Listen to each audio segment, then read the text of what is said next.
그 변호사께서 머리를 좀 쓰셔가지고 실제 그 어사이먼트 콘도에 대해서 그 사례를 들면서 오늘의 다뤄야 될 토픽을 하나하나씩 지금 다룰 예정이에요.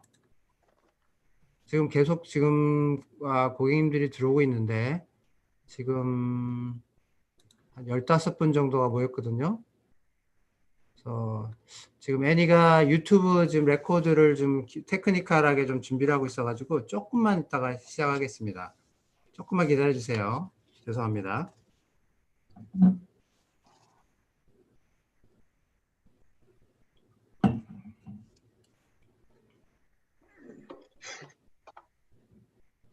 열여덟 명 들어왔네요. 지금 보이세요?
자, 지금 시간이 좀 늦어가지고 슬슬 시작해야 될 것 같아요.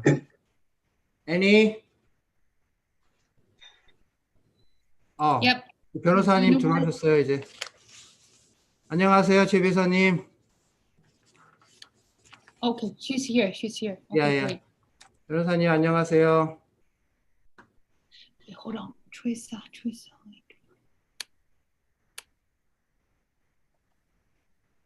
이제 게스트 스피커분이 다 들어오셨기 때문에 이제 시작하겠습니다. 고객 여러분 감사합니다. 저희를 귀중한 시간 내주셔가지고 저희 저녁 늦게 참가해 주셔가지고 고맙고요. 저희가 한 1시간 안 되게 빨리 끝낼 거고요. 첫 시간은 제가 이제 마켓이 어떻게 돌아가는지 잠깐 5분 안에 설명을 끝내고요. 그 다음에 저희 김동욱 회계사님 너무너무 유명하신 분이죠.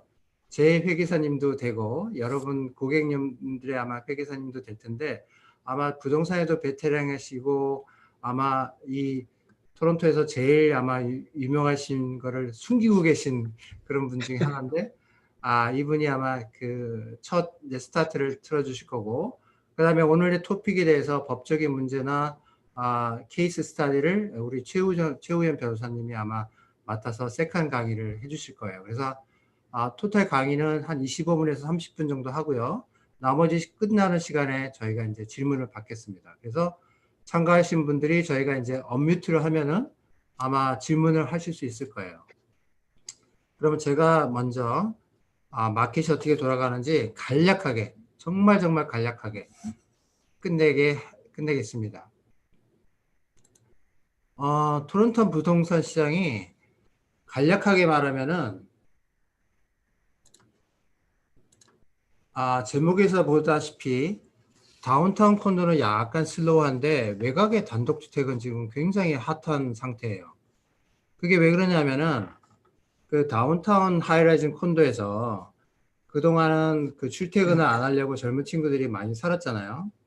근데 이게 코로나 바이러스 때문에 올해 3월부터 한 2달 동안 이게 꼼짝 못하고 너무 좁은 스페이스에서 이게 살다 보니까 너무 답답한 거예요. 그리고 지금까지도 코로나 바이러스 때문에 엘리베이터를 타려면은 한 번에 2명밖에 못 타게 됐기 때문에 뭐 25층, 30층에 사는 사람들은 아침 출퇴근 시간에는 30분에서 1시간을 기다려야 된다는 거예요.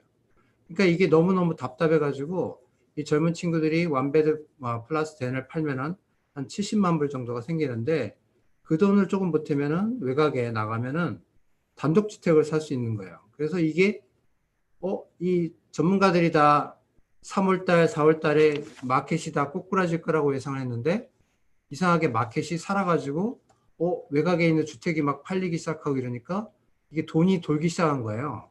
이러다 보니까 마켓이 전문가 예상을 뒤집고 이 외곽 지역에 예를 들면은 그 뉴마켓 북쪽에 보면은 브랜포드라는 지역이 있어요.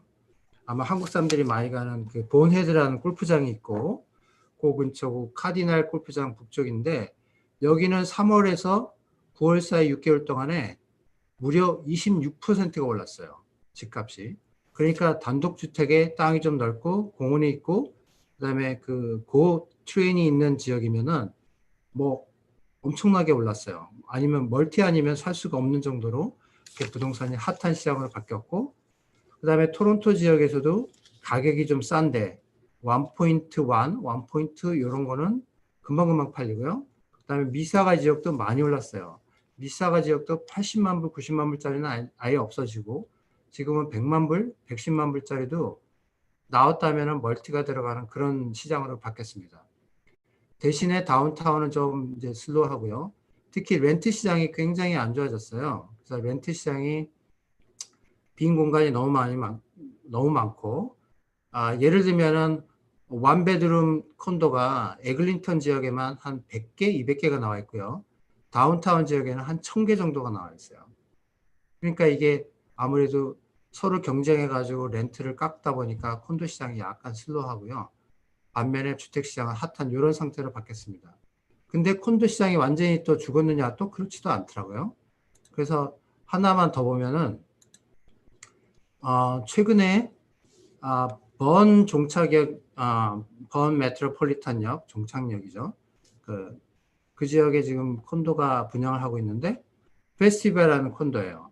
이게 맨키스에서 분양하는 건데 이거는 굉장히 핫했어요. 다운타운은 슬로우한 반면에 이 맨키스에서 짓는 지금 페스티벌 콘도는 저희가 20개를 신청했는데 2유닛밖에 못 받았어요. 그만큼 굉장히 경쟁이 심한 그런 또 기현상을 벌이고 있습니다. 이 이유가 뭐냐면은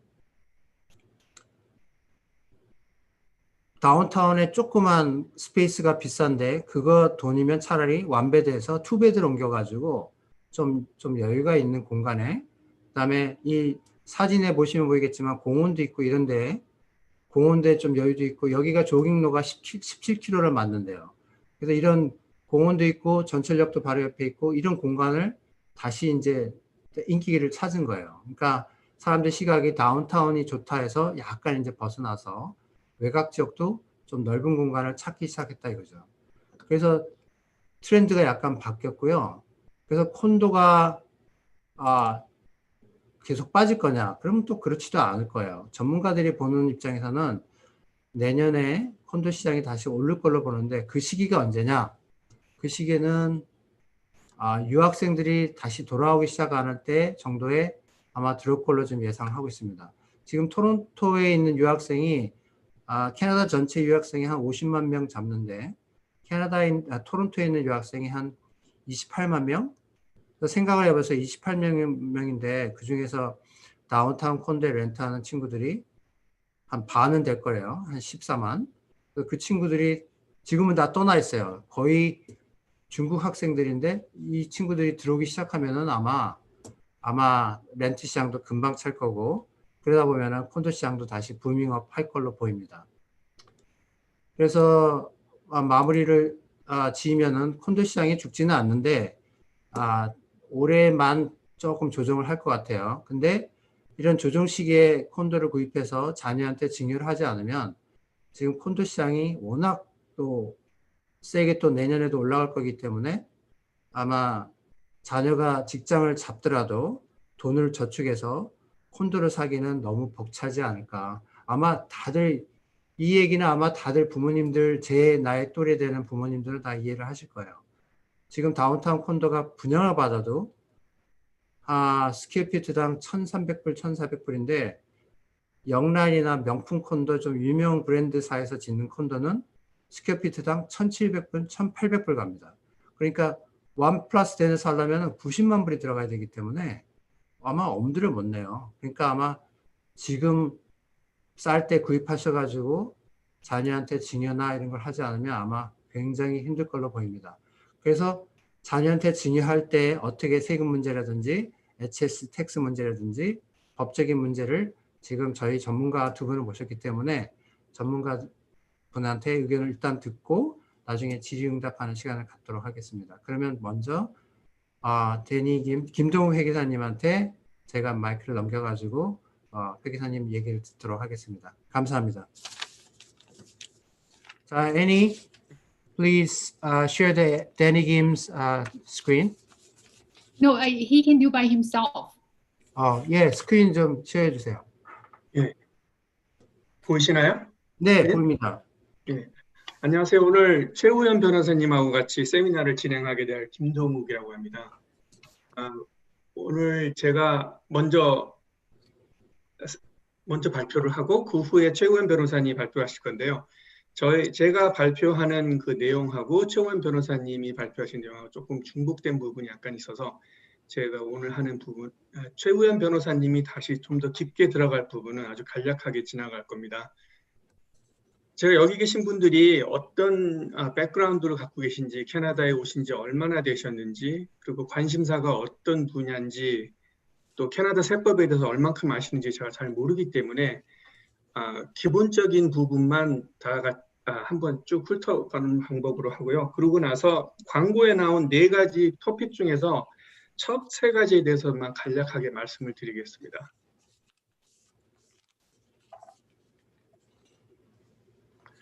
제가 오늘 커버할 그 부분들은 첫 번째가 그 인컴이냐 캐피털 게인이냐 부분인데, 그게 한국말로는 수입이냐 아니면 양도차익 소득이냐, 그리고 그거에 따라서 생길 수 있는 세법, 그리고 어사이먼트, 전매에 대한 거고요. 그 다음에 새로운 콘도를 분양받으셨을 때 생기는 HST 리베이트에 관한 거, 그리고 그걸 분양을 받으셨을 때 직접 거주하시는 목적이 아니고 렌트를 주셨을 때 어떻게 되는지 하는 부분하고요. 그리고 그 다음 토픽은 그 비거주자가, 특히 이제 한국에 계신 분들이 캐나다에다가 콘도를 구입하시는 분들이 계신데 그분들한테는 어떤 세법이 적용되는지 좀 간략하게 살펴보고, 그다음에 마지막으로 land transfer tax, 그러니까 취득세죠. 취득세, 특히 이제 그 가족 구성원 사이에서 부동산을 주고받을 때 생길 수 있는 land transfer tax에 대해서 간략하게 설명을 드리겠습니다. 먼저 부동산을 매각하게 되면 그 매각했을 때 생기는 그 차액, 구입하신 액수와 파신 액수 차액이 인컴이냐 캐피털 게인이냐, 그 2가지로 나눠지는데요. 지금 보시면 인컴 밑에 보시면 그 개인 소득세율이 20%에서 53%로 나오는데, 그게 연방 정부 세금과 온타리오 정부 세금을 다 합한 겁니다.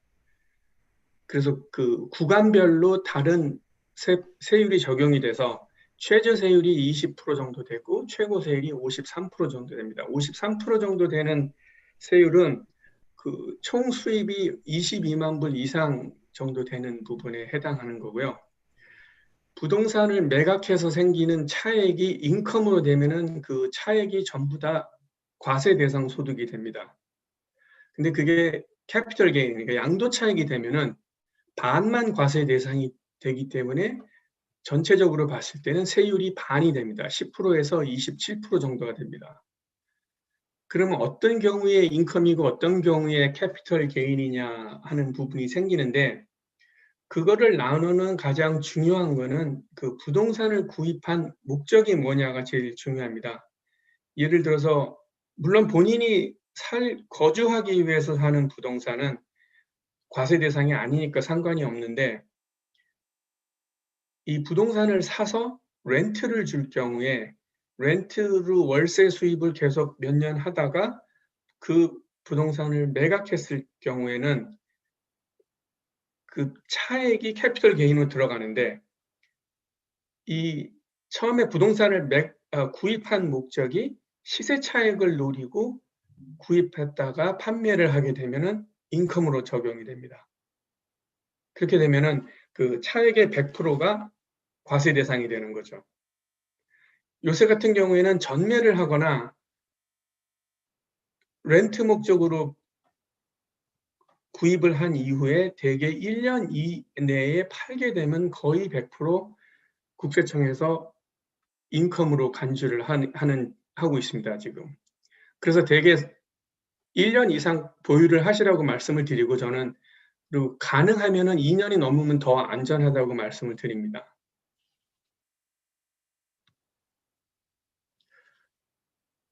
그리고 이 수입이 생겼을 때 그 수입이 인컴이냐 캐피털 게인이냐가 나눠지듯이 만에 하나 부동산을 매각했을 때 손실이 날 경우에는 일반 손실이냐 캐피털 러스냐 두 가지로 나눠지는데요.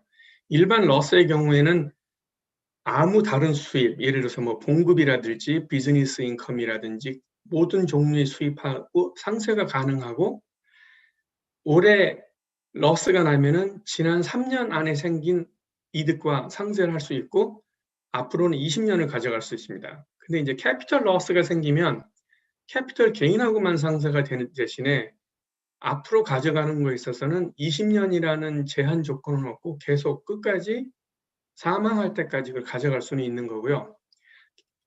일반적인 부동산의 경우에는 캐피털 러스가 생기는 부분은 땅에 관련해서만 생겼습니다. 감가상각이 될 수 있는 콘도나 아니면 주택의 경우에서 건물에 해당하는 데서는 캐피털 러스는 생길 수가 없고요.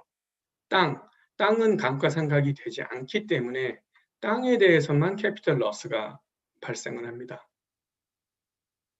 혹시 제가 발표를 하다가 궁금하신 점이 있으시면 좀 기다리셨다가 최우현 변호사님 발표 끝나고 나서 최우현 변호사님하고 저하고 두 사람한테 같이 질문을 해주시면 그때 제가 답을 드리겠습니다. 전매의 경우에 요새 이제 어떤 문제가 생기가 있냐면 전매를 하게 되면은 그게 비즈니스 액티비티가 돼서 100% 과세 대상만 되는 게 아니라 거기에 HST도 부과가 됩니다. 이 부분을 잘 모르고 전매를 하셔서 파신 분들이 문제가 생기는 경우가 있는데 이 전매에 대해서는 이따 최우현 변호사님께서 좀 더 자세하게 예시까지 들으셔서 발표를 하실 거기 때문에 제가 그냥 잠깐 언급만 하고 지나갑니다.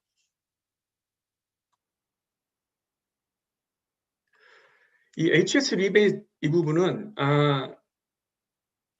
거주 목적으로 직접 거주하실 목적으로 이제 분양을 받으시거나 하면은 빌더가 다 알아서 처리를 하기 때문에 신경 쓰실 필요는 없고요. 그 렌트 목적으로 하시게 되면은 HST를 내고 사신 다음에 리베이트를 받는 폼을 정부에 보내야 됩니다. 근데 그 리베이트 받는 액수가 새로 분양받는 부동산이 가격이 45만 불이 넘냐 안 넘냐에 따라서 달라지는데 현실적으로 요새는 45만 불 미만의 부동산을 구입하기가 쉽지 않기 때문에 45만 불을 넘으면은 그 퍼센테이지를 계산을 하는데 2만 4천 불까지 돌려받을 수 있는 게 맥sim입니다. 그게 맨 마지막 줄에 있고요. 이 부분에 대해서는 그 변호사님이 클로징을 하시는 변호사님이 HS 리베이트를 신청을 해주시는 분도 있고 안 해주시는 분들도 있습니다. 안 해주시는 분들 경우에는 이제 회계사한테 가는데 먼저 변호사님한테 여쭤보시고 그 변호사님께서 HS 리베이트를 신청을 해주시는 경우는 거기서 직접 하시는 게 제일 간편하고요.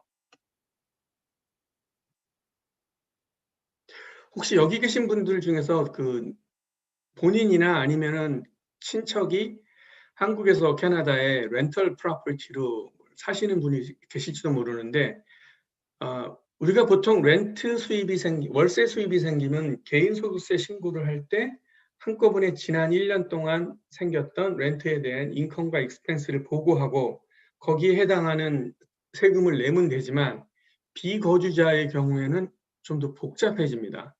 비거주자의 경우에는 미리 매달 받는 렌트에서 계산을 해서 정부에다가 다음 달 15일까지 납부를 해야지 되고요. 거기에 대해서 나중에 T4처럼 NR4라는 걸 파일링하고 Section 216 return이라는 그거를 파일링을 해야 됩니다. 그래서 만약에 여기 오늘 세미나에 참석하신 분들 중에서 비거주자가 계시거나 아니면은 친인척분이 한국에서 콘도나 아니면 주택을 구입하셔서 세율을 주실 거면은 처음부터 그 국세청에 등록을 하고 매달 그 원천 징수를 보내야 되니까 그 부분에 있어서는 항상 미리 준비를 하시는 게 좋습니다.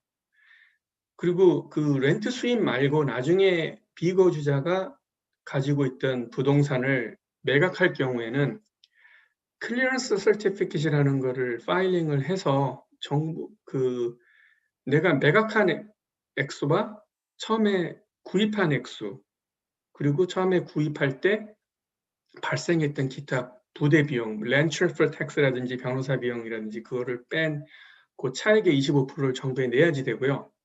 그런 다음에 개인소득 신고를 따로 하면서 그 부동산을 매각할 때 발생한 비용, 에이전트 피라든지 변호사비, 회계사비는 나중에 텍스 리턴을 하면서, 그러니까 셀링 익스펜스라고 하는데 그 매각 시에 발생하는 모든 비용은 나중에 텍스 리턴을 하면서 그때 다시 한번 청구를 해야 됩니다. 그냥 이런 게 있다는 정도는만 알고 계시면 되고요. 그 다음에 랜드 트랜스퍼 텍스도 이따 최우현 변호사님께서 이 부분을 좀 더 자세하게 말씀드릴 텐데 배우자끼리 그 부동산을 명의를 양도할 경우에는 랜드 트랜스퍼 텍스를 내지를 않고요.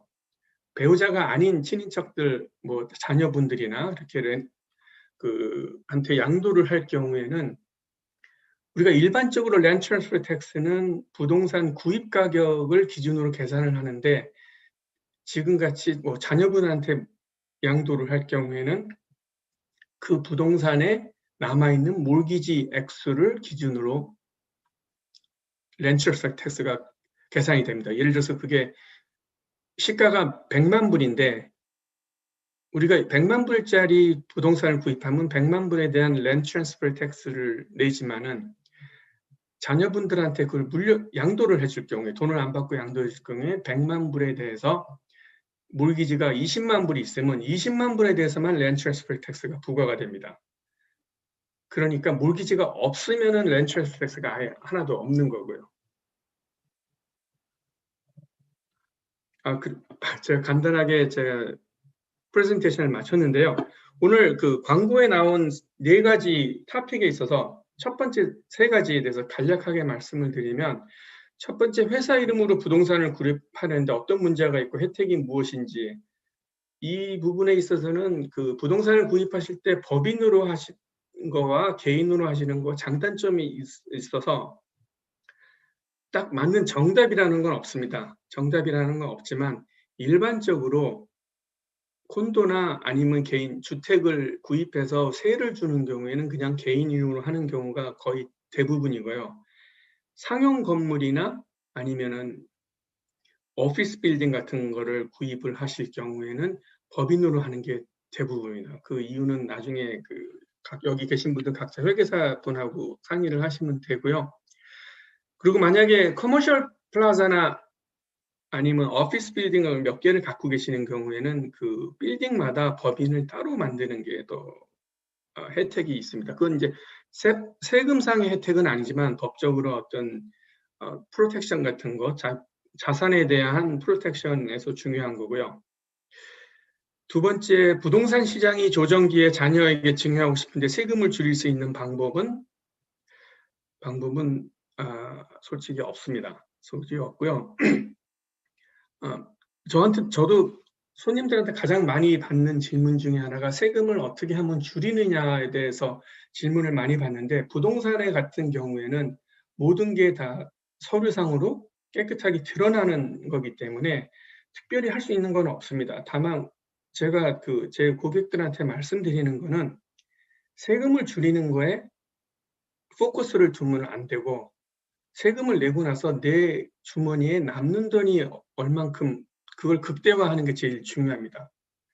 내가 50만 불에 산 콘도가 70만 불에 팔면은 50만 불에 콘도를 사서 100만 불에 판 사람보다 세금은 적게 내지만 세금 내고 나서 나한테 남은 금액은 100만 불에 판 사람이 훨씬 많이 남기 때문에 세금을 줄이는 거에 절대 포커스를 두지 마시고 세금 내고 난 후에 내가 얼만큼 남았느냐가 훨씬 중요하니까 거기에 포커스를 두시라고 항상 말씀을 드립니다. 그리고 마지막으로 한국에서 부동산을 상속받았는데 캐나다에 세금을 내야 하냐. 상속을 받았을 때는 나한테 자산이 생긴 거기 때문에 거기에 대해서는 세금을 내는 건 없고요. 상속을 받았으면 자산이 생기기 때문에 해외 자산 신고 대상에는 들어갑니다. 그리고 그 부동산에서 월세가 생기거나 아니면 매각 시 생기는 양도 차익에 대해서는 캐나다에도 세금 보고를 해야지 되고요. 한국에서 세금을 낸 게 있으면은 이중과세 방지 조약에 의해서 한국에 낸 세금을 여기서 반영을 받습니다. 한국에 낸 세금을 1대1로 정확하게 똑같이 받지 못하는 경우가 대부분이지만 그 세법 구조가 좀 달라서요. 많은 부분이 한국에서 세금을 낸데 여기서 또 다시 내는 그런지는 않고요. 한국에서 낸 세금을 반영받는 그 방법이 있습니다. 대신에 그걸 받기 위해서는 한국에 낸 세금이나 그런 그 증빙 자료들을 영문으로 가지고 오셔야지 되고요. 그 영문으로 가져오시기 힘든 부분들은 여기서 그 번역 공증하는 사람들한테 번역 공증을 받으셔서 같이 갖고 계셔야지 됩니다. 대부분 해외에서 다른 나라에 낸 세금을 반영을 받으면 거의 100% 캐나다 국세청에서 증빙 자료를 보내라고 연락이 오기 때문에 그걸 미리 준비하시는 게 좋습니다. 제가 말씀드릴 건 지금 다 말씀드린 것 같고요. 이제 최우현 변호사님 계속해서 발표해 주시겠습니까?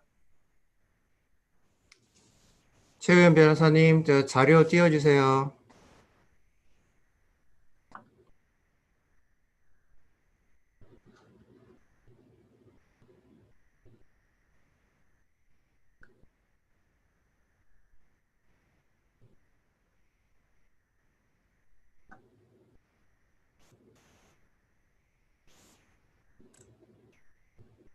최우현 변호사님, 언뮤트 해주시고요. 자료 띄워주세요. 언뮤트. 예. 아직 안 들려요.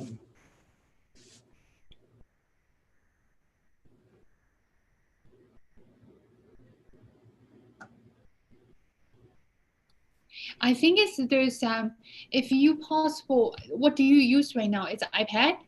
Can you text message underneath? What do you use right now? I cannot hear you. We cannot hear you at all. 최우현 변호사님, 안 들려요. 아무것도. 그 맨 밑에 보시면, 맨 밑에 왼쪽 바람에 보시면 마이크 표시가 있거든요. 아이콘이. 거기를 클릭해 주시면 돼요.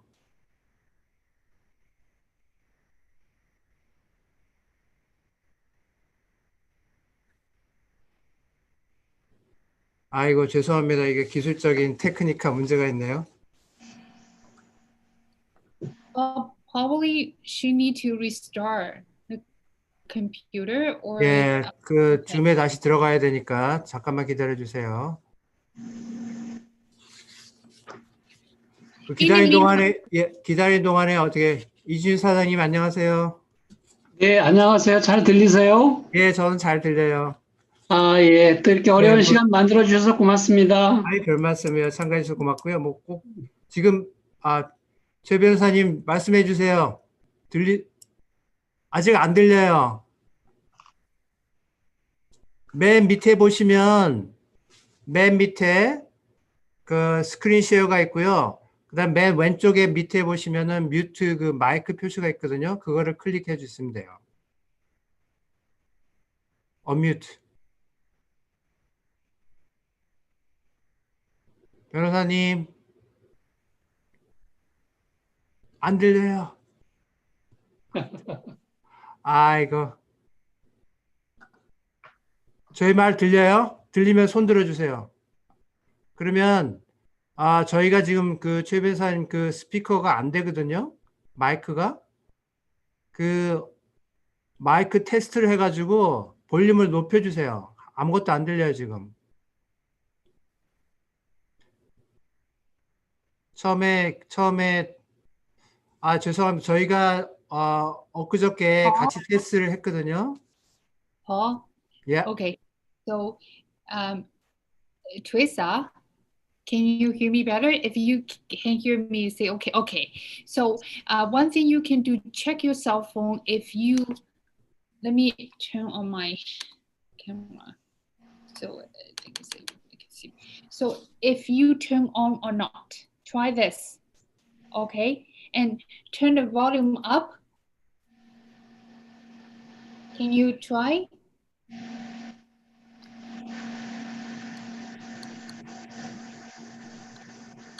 I think last time when we doing a rehearsal, it was fine.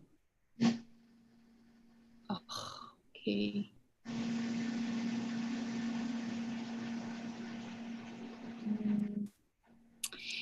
Are you be able to call me? Can you call me? Tell her number. You can call me on my cell phone. I'm gonna text you my number privately, okay? 진행상에 문제 있으니까 그러면 어떻게 질문 있으시면 지금 그 김동우 회계사님한테 먼저 질문을 좀 해주시죠. 기다리는 동안에. 네, 잠깐 질문 하나 드려도 될까요? 회계사님한테요? 예. 안녕하세요. 김동훈 회계사님. 처음 예, 뵙겠습니다. 안녕하세요. 예, 네, 궁금한 게 뭐냐면은, 예. 한국에, 한 30년을 가지고 있었던 공장을 네, 이제 매각을 하려고 하는데, 예, 매각을 하게 되면은, 한국에서 1차적인 캐피탈 게인을 내게 되고, 네, 캐나다로 돌아와서 또 세율의 차이에 대한 부분을 또 세금을 내는 걸로 알고 있습니다. 예. 예, 그런데 저희가 어떤 서류를 준비를 해야 되고 또 여기서 세금은 얼마나 내게 되게 될까요? 좀 궁금한데 알려주시면 고맙겠습니다. 예, 그 한국에 가지고 계신 그 공장을 그동안에 캐나다에 보고를 하셨나요? 그 해외 자산 신고하고, 예, 이민 올 적에부터 계속 해외 자산 신고를 했고요. 그다음에 네, 소득 신고도 매년 인컴 보고를 했습니다. 예, 그러시면은, 일단 매각을 하시게 되면 한국 국세청에다가 그걸 보고를 하실 거잖아요. 네, 그렇겠죠. 예. 예, 그렇게 되면 그 한국에다가 보고한 한국 회계사 분의 보고한 서류가 있을 거고요. 네. 그리고 국세청에 들어가면은 그 국세청에 매각한 거에 대해서 보고된 거를 국세청에서도 양도차익이 얼마다 하는 부분이 나올 거예요. 네. 그 국세청 자료는 영문으로 나오는 걸로 제가 알고 있고요. 그리고 이제 한국에서 세금을 낸 부분도 국세청에서 영문으로 증빙 자료를 다운로드를 받을 수가 있습니다. 그래서 그 부분을 가지고 네. 그 캐나다에서 소득세 신고를 하실 때 그 부분을 반영을 해서 보고를 하시는데 여기다 세금을 얼마가 내느냐에 되는 거는 계산하기는 그거는 불가능하고요. 그 불가능한 이유가 뭐냐면은 그 한국에서 매각하신 부분에 대해서만 따로 세금을 계산하는 게 아니라 여긴 종합과세를 해서 캐나다에 납세 의무가 있는 사람이 1년 동안 번 모든 수입을 다 가지고 세금을 계산을 하고 그 중에서 한국에서 번 소득에 대해서 한국에 낸 세금을 따로 또 반영을 하거든요. 그래서 그게 계산이 좀 복잡해요. 그리고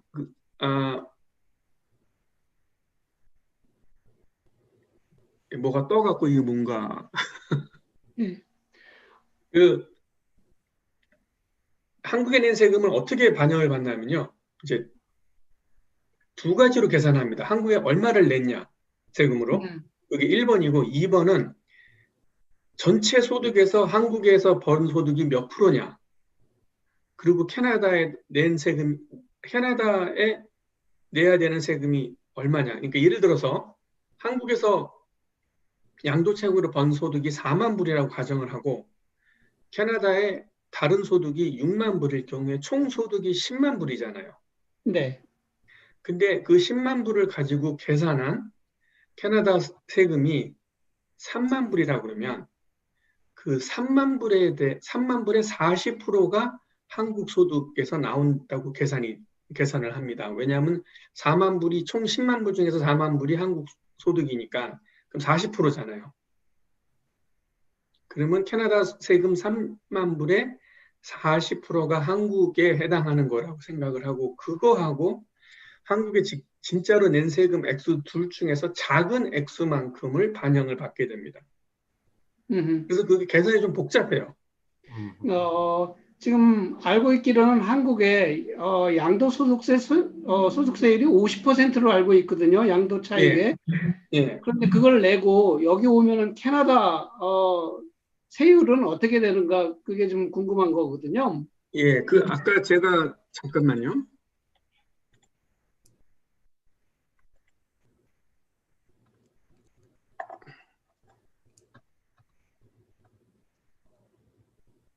여기 보시면요. 양도 차익에 대해서는 온타리오에서는 최저세율이 10%고 최고세율이 27%입니다. 그러면은 한국에서는 50%이기 때문에 한국 세율이 더 높아서 한국에 세금 내고 나면 여기는 안 내도 될 것 같은데 그렇지가 않은 게 제가 아까 말씀드렸다시피 캐나다에 내는 세금 액수하고 한국에서 번 소득이 그러니까 전체 소득에서 한국에서 번 소득이 몇 프로냐를 적용을 하기 때문에 대부분의 경우 한국에서 세금을 많이 냈어도 여기다 조금 더 내게 됩니다. 계산하는 공식이 있어서 그래요. 예.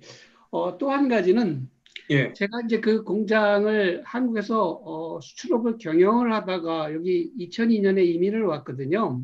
네, 근데 그 공장은 1980년대부터 경영을 해서 2002년도까지 예, 경영을 하다 오고 2002년 이후에는 예, 공장을 임대를 줘서 임대소득을 올리고 있었던 부분인데 예, 양도소득세를 내기 위한 거는 한국은 1980년부터 매각할 당시에 양도차익을 내게 되겠지만 예. 캐나다의 시점은 1980년이 아니고 이민 온 당시에 매입 가격이 되지 않나요? 그렇습니다. 그래서 그러면 그 2002년에 그 매입 가격은 어떻게 증명을 해야 되나요? 그게 그렇게 간단하지가 않은데요. 특히 공장에 있면은 더 복잡할 것 같습니다. 예를 들어서 이제 부동산인 경우에는 제일 정확한 방법은 한국에서 그 부동산에 대한 그 감정 평가서를 받아오면 제일 좋고요. 그렇지 않고 예를 들어서 뭐 이제 지방에 있는 임야라든지 그런 경우에는 감정 평가서를 참 받기 힘드니까 차선책으로 그 동네에 있는 부동산 사무소에서 어느 정도 2002년도에 어느 정도 가치가 있을 거다, 가치였다는 그 의견서 같은 걸 받아서 그걸로 계산을 합니다. 근데 이제 그게 얼만큼 정확하고 얼만큼 복잡한 감정 평가서가 있어야 되느냐는 사실 정확한 답은 없고요. 왜냐하면 아직까지는 이민 올 당시에 얼마였다는 거를 어떻게 네가 이런 숫자를 결정을 했냐라고 그거를 증빙해 달라는 편지를 한 번도 제가 아직 받은 적이 목소리가 없습니다. 들리나요? 이제 들립니다. 예, 안녕하세요. 예, 안녕하세요. 네. 이진수 사장님이 죄송합니다. 요거 질문 잠깐 끊고 이제 예, 예. 하면 또 질문하기로 하고요. 그러면 이제 예, 우리 알겠습니다. 최은영 변호사님이 준비가 됐으니까 최우선 변호사님 그 스크린 자료 좀 쉐어해 주세요. 안녕하세요. 안녕하세요. 죄송합니다. 안녕하세요. 네, 괜찮아요. 스크린 자료 쉐어 좀 해주세요. 네네. Annie, can you pull it up?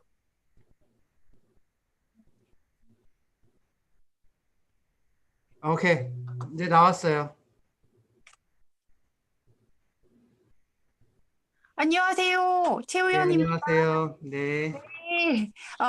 이재영 사장님과 또 우리 회계사님과 다 이야기를 너무 많이 잘 해주셔서, 제가 이제 광고에 나왔던 대로 조금씩 그렇게 하기보다는 그거를 이어가지고 지금 전매인 상황인 걸로 우리가 생각을 한 다음에 우리 그 광고에 나왔던 그 토픽 상황이 된다면 하고 한번 접목을 시켜서 얘기해 보는 방식으로 준비를 했는데 일단 이 그 광고에 나갔던 토픽 4개를 전부 다 저희가 지금 이 한 번에 짧은 미팅에 담기에는 부족한 점이 있어서 이렇게 준비를 한 거에 대해서 양해를 부탁드리고요.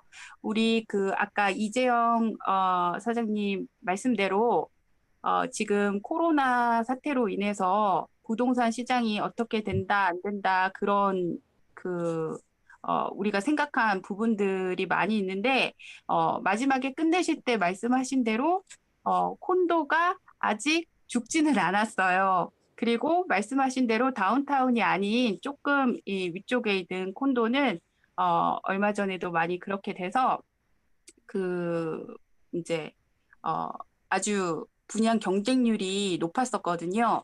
해서, 우리가 지금 이거 하는 거에 그 프레젠테이션을 할 때에 혹시 이제 그렇게 됐을 때 내가 분양을 받는다면 또 그래서 클로징을 다 가지 못하고 내가 그거를 누군가에게 전매할 상황이 생긴다면 또 자녀 이름으로 그 명의 이전이 완전히 끝나기 전에 그거를 이름을 이제 바꿔가지고 클로징을 하고 싶다면 뭐 그런 그 등등의 상황이 생겼을 때 어떻게 되는지 그런 부분 관련해서 생각하시고 들어주셨다가 나중에 질의응답 시간 때 같이 얘기를 더 나누면 좋겠고요.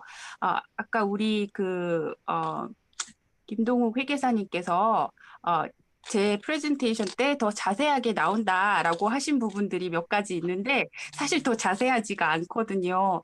회계사님이 말씀하신 부분 정도로만 나오는데 일단은 이 프레젠테이션은 금방 지나가더라도 같이 얘기하는 시간에 조금 더 자세하게 그 있던 내용들을 같이 들으시는 게 이해가 더 빠르실 것 같아요. 해서 지금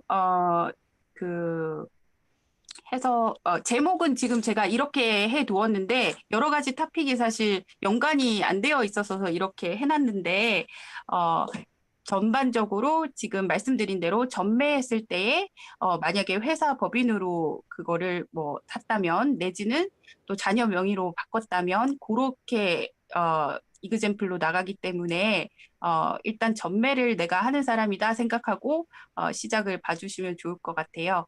그래서 제가 지금 좀 전에도 이거 그 소리가 잘 안 들려서 문제가 있었는데 혹시 모를 그 또 테크니컬한 이슈를 대비해서 우리 애니한테 지금 슬라이드를 해달라고 했기 때문에 제가 다음 슬라이드로 넘어갈 때는 애니한테 부탁을 해야 돼요. 그래서 Annie, can you put the next slide on?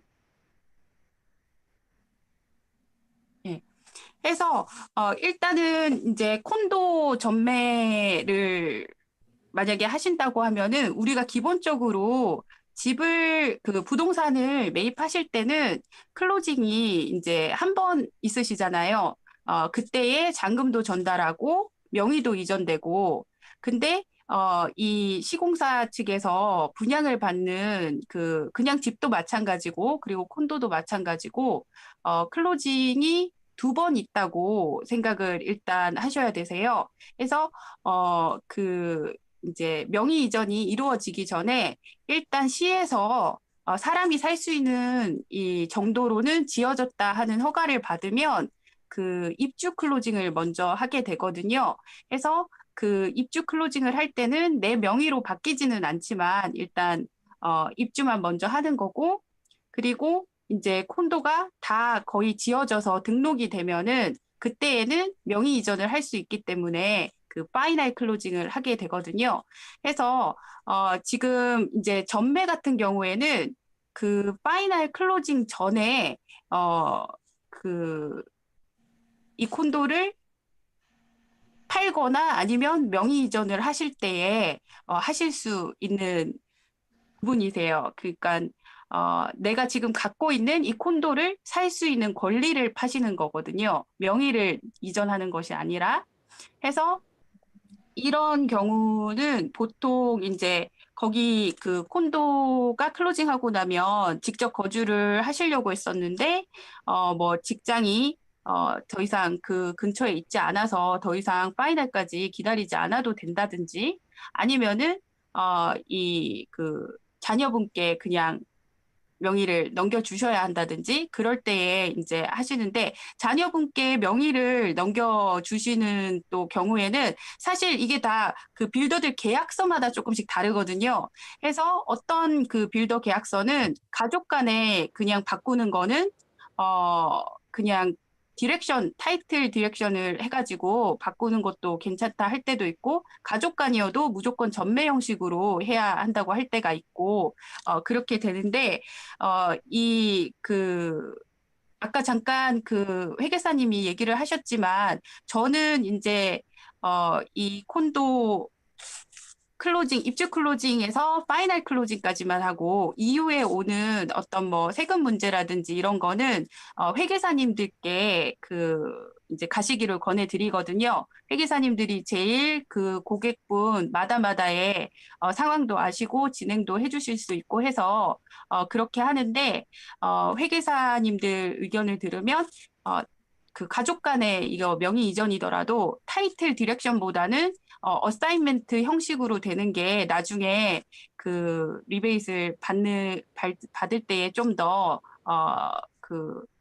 보기가 그쪽에서 더 추가 서류를 요청을 덜 할 수 있다라는 얘기는 듣기는 들었어요. 해서 그 부분이 있으시고, 죄송한데 제가 이거 연습을 했는데 아까 목소리 안 나는 거에 너무 당황을 했는지 지금 생각한 대로 딱 이렇게 해보세요 하고 막 넘어가는 그게 안 되고 조금 이렇게 두서없이 앞이 진행이 됐는데 페이스를 좀 찾아보도록 할게요. 물 한 잔 드시고 하세요. 천천히. 괜찮아요. 네, 네, 네. 이 목소리가 변호사님답게 굉장히 또랑또랑하니까 듣기가 굉장히 좋거든요. 그러니까 예, 네, 물 한 잔 알겠습니다. 마시고요. 저희 기다릴 수 있으니까 천천히 하세요. 그러면 제가 물을 정말 한 잔만 마시고 다시 빨리 오겠습니다. 마시세요. 한 잔 마시세요. 네. 잠깐만 기다려 주세요. 아이고. 아무래도 남자 목소리보다는 여자 목소리들이 더 까랑까랑해가지고 더 듣기가 좋은 것 같아요. 그죠? 같은 한국말이라도 듣기가 참 좋네요. 우선 세미나를 우리 언어로 들을 수 있어서 편하고 좋네요. 아, 예. 그러니까 이게 질문도 할 수 있고요. 얼마나 좋아요. 이게 전문가 바로 앞에 있고. 그러게요. 예. 예, 이제 침착하게 다시 하시죠. 뭐 천천히. 네, 예, 네, 감사합니다. 기다려 예, 주셔서. 네, 예. 그래서 일단 이제 명의 이전이 있어야지 사실은 등기된 이름을 바꾸고 이렇게 하는 건데, 이제 전매 같은 경우에는 그 집을 살 수 있는 권리를 사고 파는 것이기 때문에, 그리고 마음대로 우리끼리 하는 게 아니라 아직은 명의로 되어 있는 빌더 허락하에 그거를 하는 부분이 되시거든요. 해서 next please. Any? 예, thank you.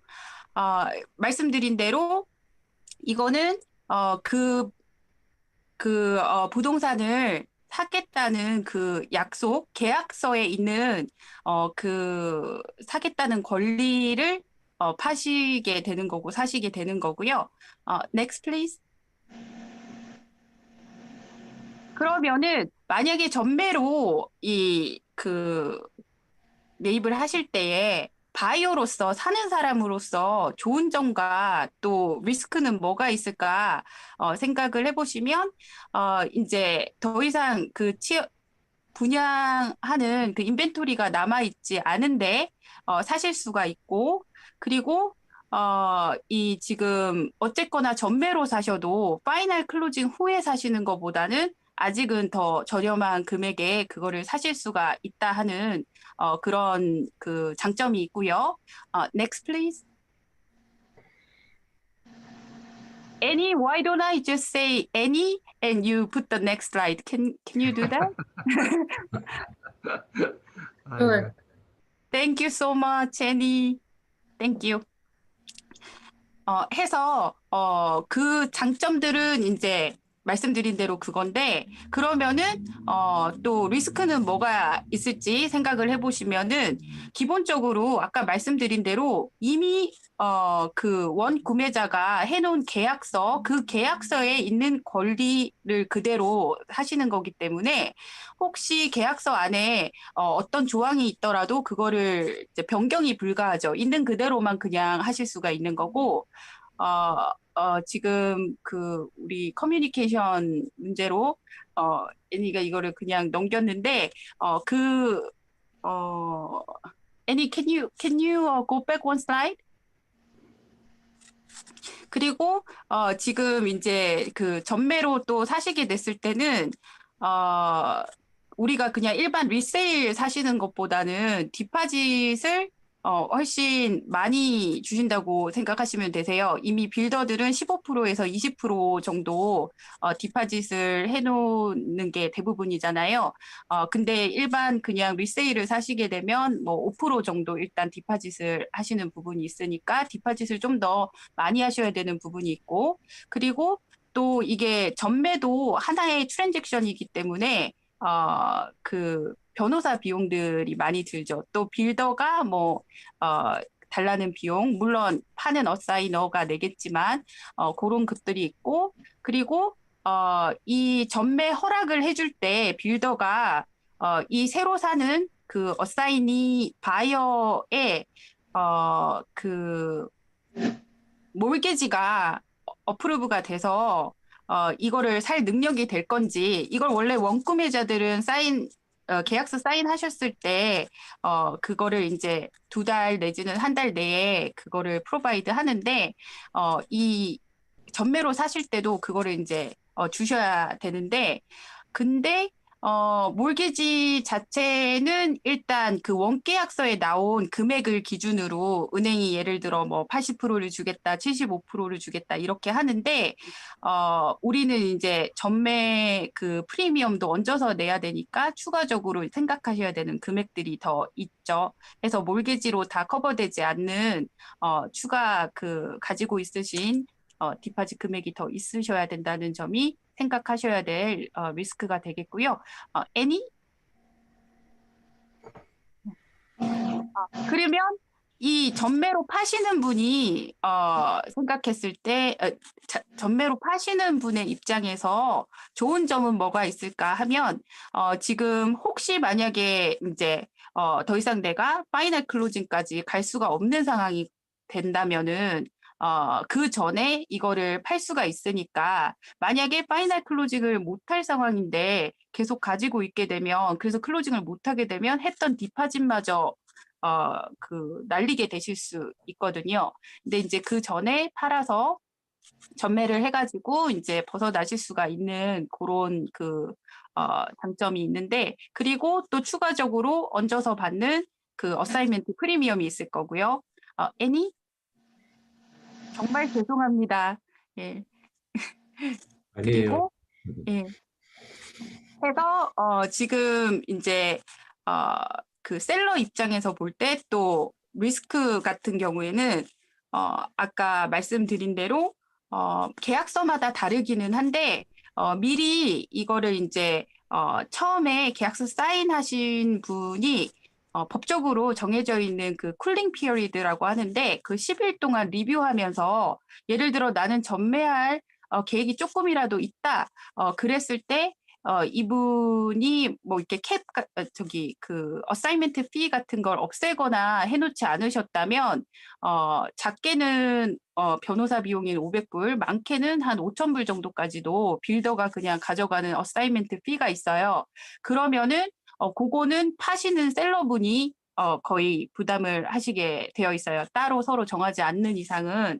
그리고 이 지금 전매로 넘어갔어도 파이널 클로징을 할 때까지는 보증인처럼 남아 있으시게 돼요. 그래서 이 어사인이 전매로 사신 분이 혹시라도 파이널 클로징을 못하게 되면 이제 혹시 그 손해가 나게 되면 그 시공사 빌더 측은 이 원구매자 셀러한테도 이거를 클로징해라라고 할 수 있기 때문에 그 부분이 있으시고, 그리고 아까 우리 김동욱 회계사님 말씀하신 그 부분, 거기에 추가적으로 지금 되는 부분인데, 이 어사이먼트 트랜잭션 자체에도 HST가 부과될 HST를 내셔야 되게 될 수 있어요. 근데 요거는 이제 셀러가 그 책임을 지시게끔 대부분의 그 계약서가 적혀지는데, 우리 오리아 폼 일반적으로 우리 부동산 사장님들이 쓰시는 그 어사이먼트 계약서에 보시면 이 HST가 인클루드 되어 있다, 주는 금액에. 그러니까 그 셀러가 만약에 이게 HST를 내야 되는 전매가 되면 그 셀러가 다 내게 되어 있어요. 해서 이거를 그냥 어사이먼트 프리미엄에만 그 13%를 내시는 게 아니라, 이게 왜 저희가 이거 클로징을 할 때 받을 때에 예를 들어서 25만 불짜리 콘도였어요. 요즘엔 그런 콘도가 없지만 그냥 쉽게 이해를 돕기 위해서 낮게 잡아봤는데 25만 불의 원계약서 그 구매가라면은 거기에 지금 30만 불의 전매를 하시게 된다고 하면 사실 5만 불이 이제 그 어사이먼트이기 때문에 더 쳐서 준 어사이먼트 프리미엄이 되잖아요. 근데 거기 플러스 지금 이제 빌더한테 예를 들어서 5만 불 다운페이 해놓으신 게 벌써 이 셀러가 있으면 전매 클로징을 할 때 이 바이어는 이미 셀러가 그 빌더에게 해놓은 5만 불도 크레딧을 해줘야 되거든요. 그래서 총 이제 그 10만 불을 주시게 되는데, 그 받은 금액 전부에 대해서 13%가 매겨지는 거여서 셀러 입장에서는 이제 이 HST를 내야 되게 되면은 그 금액을 다 내야 되시게 되는 거고요. 그리고 만약에 그 셀러가 여기 세금법상 여기에 살고 있는 그 거주하고 있지 않고 있고 그렇게 된다면은, 또 저희가 일반 이거는 그 집을 사고 팔 때도 늘 그렇게 하는 거지만은 이 모든 세금이 다 클리어 됐다 하는 그게 나오기 전까지는 변호사 간에 25% 세일 프라이스의 25%를 홀드하고 있다가 그 클리어런스가 나오면 그걸 내주게끔 되어 있어요. 근데 이 어사이먼트는 정말 애매한 게, 아직 그러니까 명의가 있어서 넘기고 이런 것도 아닌데 일단 어쨌건 요게 나오게 되면은, 그러니까 이거는 회계사님께 나중에 제가 더 자세히 이제 얘기 말씀 주셔 달라고 얘기할 수도 있는데, 이 지금 여기 거주하고 있지 않은데 이 부동산을 파시게 되면, 그래서 혹시 세금을 안 내고 이분이 그냥 사라지실 수도 있잖아요. 그러니까 이 법을 산 사람이 혹시 셀러가 돈을 안 냈으면, 근데 외국인이었었으면 이 샀던 바이어가 이 돈을 내게 해놨어요. 바이어는 이걸 샀으니까 어디 가지 않을 테니까 해서 25%를 홀드 해가지고 그게 정리될 때까지 이제 변호사가 신탁구자에 갖고 있다가 그렇게 한다 하고, 외국인일 경우에 그렇게 처리가 되는데, 이 어사이먼트 같은 경우에는 지금 우리 지금 앞에 있는 이그젬플처럼 30만 불 전체에 대한 25%를 홀드하게 하는 경우도 있고, 우리가 줬던 디파짓이랑 어사이먼트 프리미엄인 10만 불에 대한 25%만 홀드하는 경우도 있고, 이거는 변호사님들마다 또 회계사님들마다 여쭤볼 때마다 조금씩 다른 부분이 되더라고요. 그래서 저는 제 고객이 바이어면 전체 금액의 25%를 홀드하라고 말씀을 드리고, 제 고객이 이제 파는 어사이너 셀러일 경우에는 이 받았던 금액, 디파짓이랑 프리미엄에 대한 25%만 홀드하자고 이제 얘기를 드리는데 저 좋을 상황대로 바꿔서 어쨌든 요게 근데 전체 금액의 25%를 하게 되면 사실 얼마를 프리미엄으로 받느냐에 따라 오히려 돈을 더 내가 가져와서 홀드를 해야 되실 수도 있어요. 그러면은 보통 이제 딜이 진행이 안 되게 되죠. 그래서 아까 우리 김동국 회계사님도 말씀하신 것처럼 여기 비거주하시면서 어떤 부동산을 파시게 될 때에는 이것저것 생각하실 게 많고 또 렌트를 주셨을 때 생각하실 게 많다고 얘기하신 것처럼 파실 때도 그리고 전매로 심지어 아직 내 명의가 아닌 걸 파실 때도 이런 부분들을 고려하셔야 되세요. 애니 해서 전매를 일단 해서 내가 바이어가 됐든 이 셀러가 됐건 이거 사신다라고 했을 때에는 일단은 지금이 전매하는 시기인지 아까 말씀드린 대로 아직 이 명의 자체는 빌더가 가지고 있기 때문에 빌더의 허락이 반드시 필요한데 빌더가 아무 때나 이거를 전매 신청한다고 해주지를 않아요. 그래서 그 시기가 정해져 있기 때문에 그거를 이제 부동산 사장님들이랑 잘 얘기를 하셔가지고 그 시기일 때에 하셔야 되는 부분이 있고요. 그리고 아까 말씀드린 대로 내가 셀러일 경우에 팔 경우에는 HST가 내게 된다면은 그러니까 그게 적용이 될 것인지 안 될 것인지 그 부분을 생각하셔야 예를 들어 내가 프리미엄을 5만 불 받았는데 이걸 HST까지 내고 나면 그 5만 불이 아니게 되니까 그런 부분들을 생각하셔야 되고요. 그리고 바이어이실 경우에는 나중에 이제 본인이 직접 거주하신다 하더라도 이 전매한 시기에 따라서 원구매자가 아니면 무조건 그냥 끝나고 난 다음에 다시 신청해라 하는 빌더들이 있어요. 그래서 왜 아까 김동국 회계사님 말씀하신 것처럼 렌트로 줬을 때는 이제 끝난 다음에 파이널 클로징 명의 이전까지 끝난 다음에 신청을 따로 해서 이제 HST 뉴 하우징 렌탈 리베이트를 받는다 하셨었잖아요. 그리고 본인이나 직계 가족이 들어가서 그 집을 이제 거주할 목적으로 샀을 경우에는 HST 뉴 하우징 리베이트를 클로징 때 빌더가 알아서 CRA에 신청을 해주니까 그냥 우리는 더 우웏돈을 낼 거 없이 클로징을 하는 건데 전매일 경우에는 원구매자가 아니기 때문에 나나 직계가족이 들어가서 사실더라도 이거를 클로징 때 우웏돈을 더 생각하셔야 될 수가 있어요. 그래서 그런 부분들을 좀 미리 아시고 계시는 것이 좋고요. 그리고 애니 정말 죄송합니다. 그리고 좀 더 추가적으로 HST 뉴 하우징 리베이트에 관해서 좀 말씀을 드리자면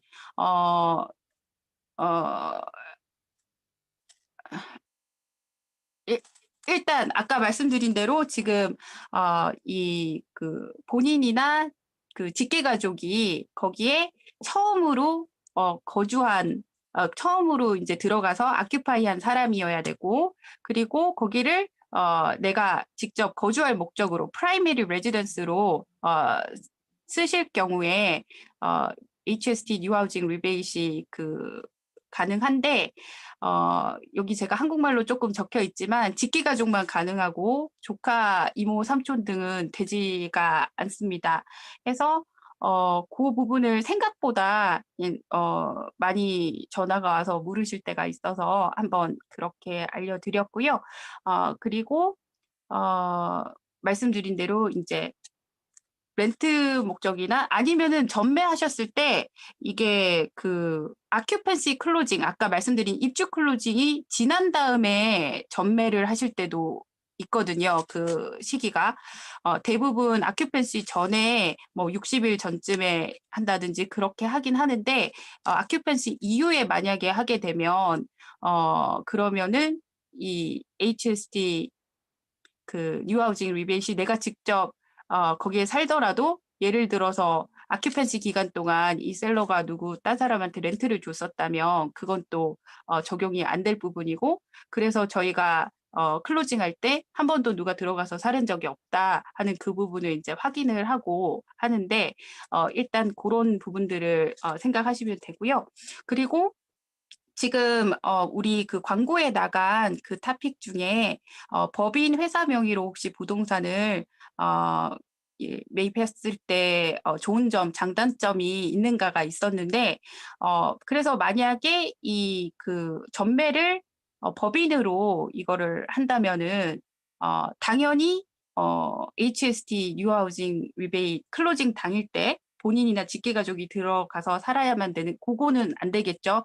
법인은 사람이 아니니까 거기를 본인 거주용으로 살 수가 없으니까 그게 되지가 않고요.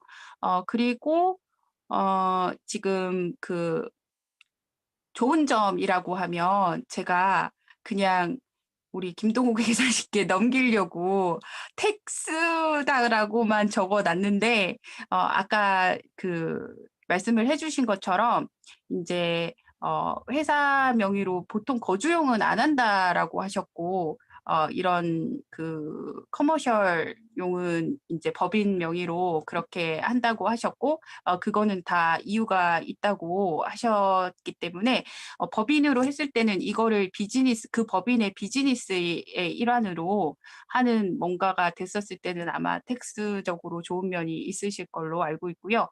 근데 법인으로 이거를 하겠다라고 간혹 그 전에 알아야 될 게 있냐 문의 오시는 고객분들이 계신데 그게 언제냐면은 이제 가족은 아니신데 그 투자를 같이 하셔가지고 이 전매로 사시고자 하시는 분들이 계세요. 그러면 각자 이름이기보다는 이 투자한 것만큼 뭐 40%면 40%, 뭐 40%, 60% 이런 투자한 만큼 그 퍼센테이지로 이 주주가 되셔 있는 그 법인으로 그거를 인수하시기를 원하는데 이거는 당연히 이제 나중에 이 그 팔았을 때 나누고 하시고 그런 부분들도 있을 거고 또 그리고 그 텍스 면에서 혹시 이거를 이제 계속 사고 또 이거를 렌트하시고 또는 파시고 그런 거를 비즈니스화 하실 거면 텍스 쪽으로 좀 어드밴티지를 받기 위해서 하시는 것 같은데 이럴 때 저는 사실 법인으로 그거를 하시는 거는 문제가 없는데 그 텍스 관련한 부분은 회계사님과 반드시 상의하고 알려주십사라고 얘기를 해요. 해서 그런 부분들이 있고요. 애니 해서 이제 우리가 그 HST 그 리베이트를 만약에 뉴하우징 리베이트를 받을 수 있는 상황이 되면 그러면은 이제 이게 이름이 리베이트라서 많은 저희 고객분들이 클로징이 끝난 다음에 그러면은 이 HST는 언제 저한테 따로 체크로 날아오나요? 뭐 디파짓으로 들어오나요? 이렇게 물으시는데 이 HST 뉴하우징 리베이트에 퀄리파이가 되시면 이 퍼체스 프라이스 안에 모든 HST가 포함이 되어 있는 거라 더 우웏돈을 내실 게 없다라고 생각하시는 게 더 맞으세요. 이름이 리베이트이다 보니까 뭔가를 받아야 될 것 같은데 그렇지가 않고 이게 다 포함이 되어 있다는 거고 그리고 이제 본인이나 직계가족이 거기 거주할 목적으로 사는 사람들한테는 좀 더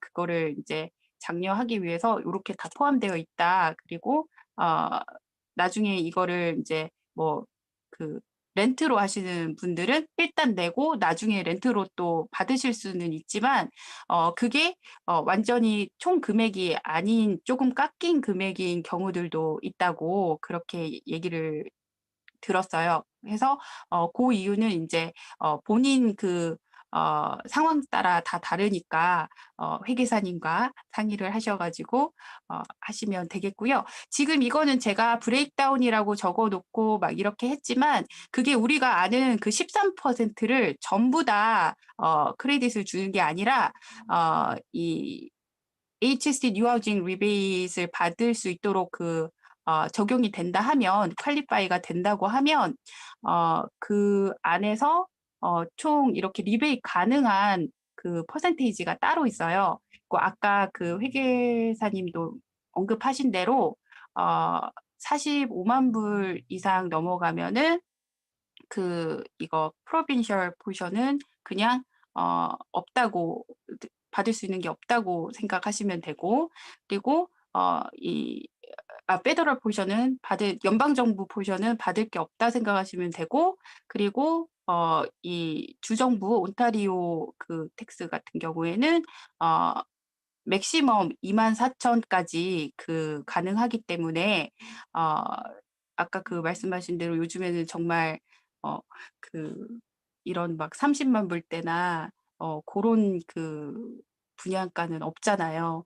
위쪽에도 사실 그거는 없고, 이재용 사장님이 아까 말씀하셨던 얼마 전에 분양으로 엄청 핫했던 그 페스티벌 같은 경우에도 작은 유닛들도 원베드룸 그런 것도 다 50만 불 초반대 분양가였는데도 없어서 분양권이 없을 정도로 그런 그거였어서 일단은 그래서 내가 아니면은 직계가족이 들어가서 사시지 않을 거면 클로징 때 추가로 일단 24,000은 더 준비를 하셔야 된다 생각을 하셔야 되세요. 그린 다음에 다시 그 어플리케이션을 넣어서 다시 받을 수 있는 방법들은 있겠지만 클로징 당시에는 이제 이걸 생각하셔야 되고, 그리고 이런 부분은 몰개지에서 커버하는 부분은 아니잖아요. 그래서 몰개지 같은 경우에는 지금 오리지널 퍼체스 프라이스의 75%에서 80% 이렇게 론을 주는데 거기에 지금 24,000 이 텍스는 아예 따로 그래서 생각하셔야 되는 금액이 되는 거고, 해서 그런 부분이 있다는 점 알아두시면 좋겠고요. 그리고 애니? 제가 생각한 것보다 너무 이렇게 두서없이 좀 길게 얘기가 나가는 것 같아서 이그젬플은 좀 자르고 Q&A로 빨리 넘어가서 더 그 의미 있는 대화를 나눠보도록 할게요. 그래서 이거 같은 경우에는 좀 전에 앞에 말씀드린 그대로예요.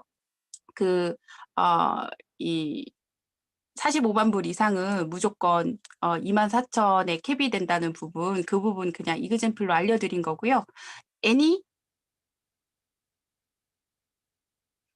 그리고 이거 그 우리 이제 광고에 나간 그 토픽들 중에 있어서 제가 이 전매하실 때를 바탕으로 하지만 또 제너럴하게 우리 가족 간에 이제 명의 이전 관련해가지고 잠깐 여기다 슬라이드를 추가를 했는데 아까 그 말씀드린 대로 전매 를 하실 경우, 그러니까 엄마가 원구매자로 사인을 하셨어요. 빌더한테 사는 그 계약서를. 근데 아직 파이널 클로징 전에 그거를 아들 이름으로 바꾸고 싶으시다고 이제 그렇게 할 경우에는 말씀드린 대로 아직 우리 게 아니기 때문에, 엄마 게 아니기 때문에 빌더의 허락이 있어야 돼요. 그리고 그 빌더가 꼭 전매 형식으로 이게 진행돼야 된다. 부부간에라도 전매 형식으로 하겠다 하는 빌더가 있어요.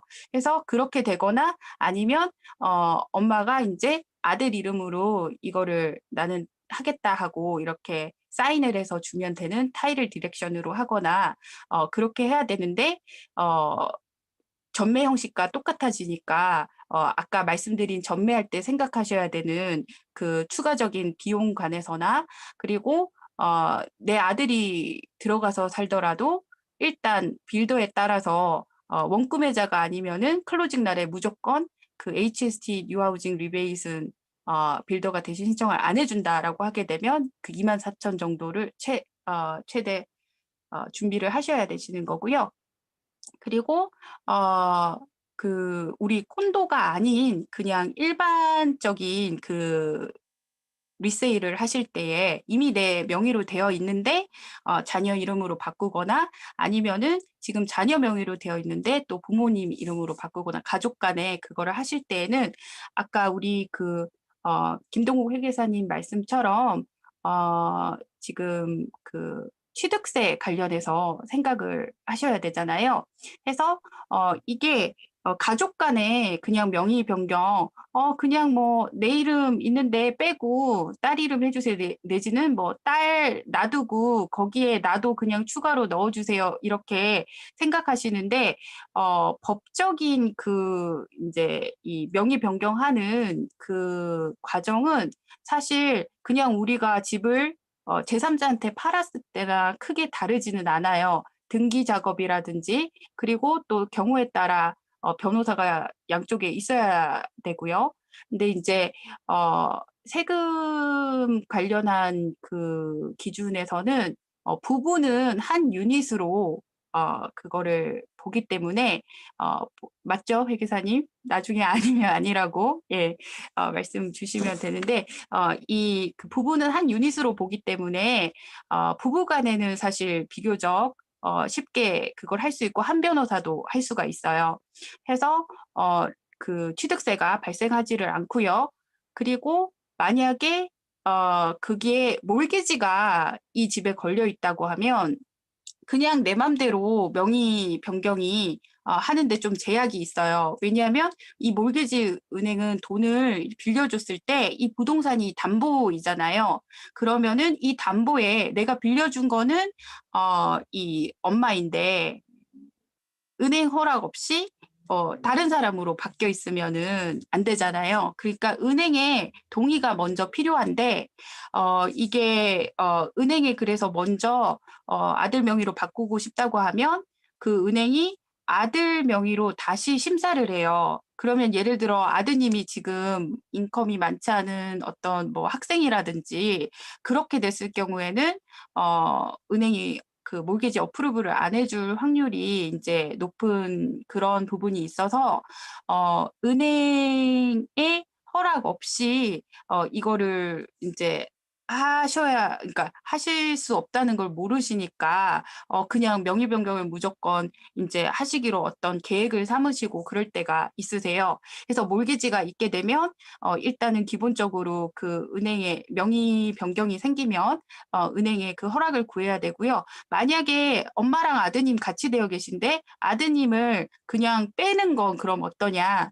그것도 사실은 은행에 그 허락이 다 있어야 돼요. 이 담보물에 그 명의에 어떤 변화가 생기든 그 은행은 다 알아야 될 권리가 있고, 그리고 처음에 그 깨알 같은 몰개지 받을 때 글씨가 다 그런 게 적혀 있어요. 이 타이틀에 변화가 생기면 반드시 은행한테 먼저 허락을 받겠다. 이런 부분들이 적혀 있어서 은행이 좀 중요한 역할을 하고요. 그리고 아까 우리 그 김동국 회계사님 언급하신 것처럼 부부간이 아닌 형제 자매 사이나 아니면은 부모 자식 간에 이렇게 명의 변경을 하실 경우에는 그 말씀하신 대로 그 펄체스 프라이스랄지 그런 그게 없으니까 현재 있는 몰개지를 기준으로 취득세를 계산하는 것이 가장 저렴하게 내시는 건데 간혹 은행이 이거를 이제 자녀분 이름으로 예를 들어서 변경하는 걸 허락해 준 다음에 어쨌든 이 그냥 형식상으로라도 계약서를 써오라고 할 때가 있어요. 그리고 지금 몰개지만 갚는 것의 기준이 아니라 현재 시가를 기준으로 그 계약서를 써오라고 은행이 할 때가 있더라고요. 그래야지 그 금액을 기준으로 뭐 80%면 80% 이렇게 더 몰개지를 줄 수 있기 때문에 그게 require 하다고 하는 부분인데요. 특히 TD은행이 다른 은행들은 할 때마다 조금씩 다른 것 같은데 TD은행 같은 경우에는 반드시 부모 자식 간에라도 이 지금 페어마켓 발류 현재 시가로 그거를 적어서 오라고 그렇게 하는 경우들이 많았어요. 예. 그리고 만약에 이제 은행도 허락을 했고 그리고 이 변경하는 것도 이제 다 정리가 되었다면은 자녀분들한테 주실 경우에는 특히나 그 자녀분은 아직까지 한 번도 그 집을 사본 적이 없으신 분들이 많잖아요. 근데 그 first time homebuyer 그일 경우에는 취득세를 공제를 해주는 그게 있는데 많이들 들어보셨고 아시고 계시겠지만 예를 들어서 온타리오 주에서 그 공제해주는 금액은 맥시멈 4,000불이에요. 해서 만약에 내 텍스 그러니까 이 지금 구매하시는 그 부동산 매입하시는 부동산의 취득세가 5,000불이 나왔는데 퍼스트 타임 홈바이어가 사실 경우에는 그 4,000불은 공제되고 1,000불만 내시게 되는 거거든요. 완전히 안 내시는 건 아니고 그렇게 맥시멈이 적혀 있는데 그리고 토론토에 있는 주택 매입하실 경우에는 토론토 시에도 한번 내셔야 되고 주에도 한번 내셔야 되세요. 그리고 토론토 시 같은 경우에는 4,725불이 맥시멈 공제될 수 있는 금액이세요. 그래서 다 토론토에 있는 주택을 구매하시게 되면 그러면 총 합쳐서 8,725불을 맥시멈 공제하실 수 있는 건데, 근데 아까 우리 김동욱 회계사님이 말씀하신 그 이그젬플 있잖아요. 이게 밀리언짜리 집인데 거기 몰개지는 지금 20만 불 있으면 자녀분께 넘겨주실 때 20만 불의 기준으로 지금 취득세를 계산해서 그것만 내면 되는 장점이 있었잖아요. 근데 만약에 그분이 first time 그러니까 내 자녀가 first time 홈바이어면 20만 불 기준으로 했을 때는 사실 4,000불 그 공제 맥시멈 금액보다 훨씬 작게 그 취득세가 나오잖아요. 그러면 4,000불까지 할 수 있는 걸 예를 들어 한 1,500불 나온 걸로 그냥 써먹어야 되니까 그런 부분이 조금 제가 생각할 때 안 좋은 점 만약에 그렇게 넘겨셨다고 하면 그리고 그거는 평생 한 번만 있는 이 취득세 퍼스트 타임 홈바이어 리베이트 같은 경우에 평생 한 번만 있을 수 있는 그거라서 조금 그렇게 써버리기는 아까울 때가 있어요. 그리고 아예 몰개지가 없는 경우에는 취득세가 발생하지 않죠.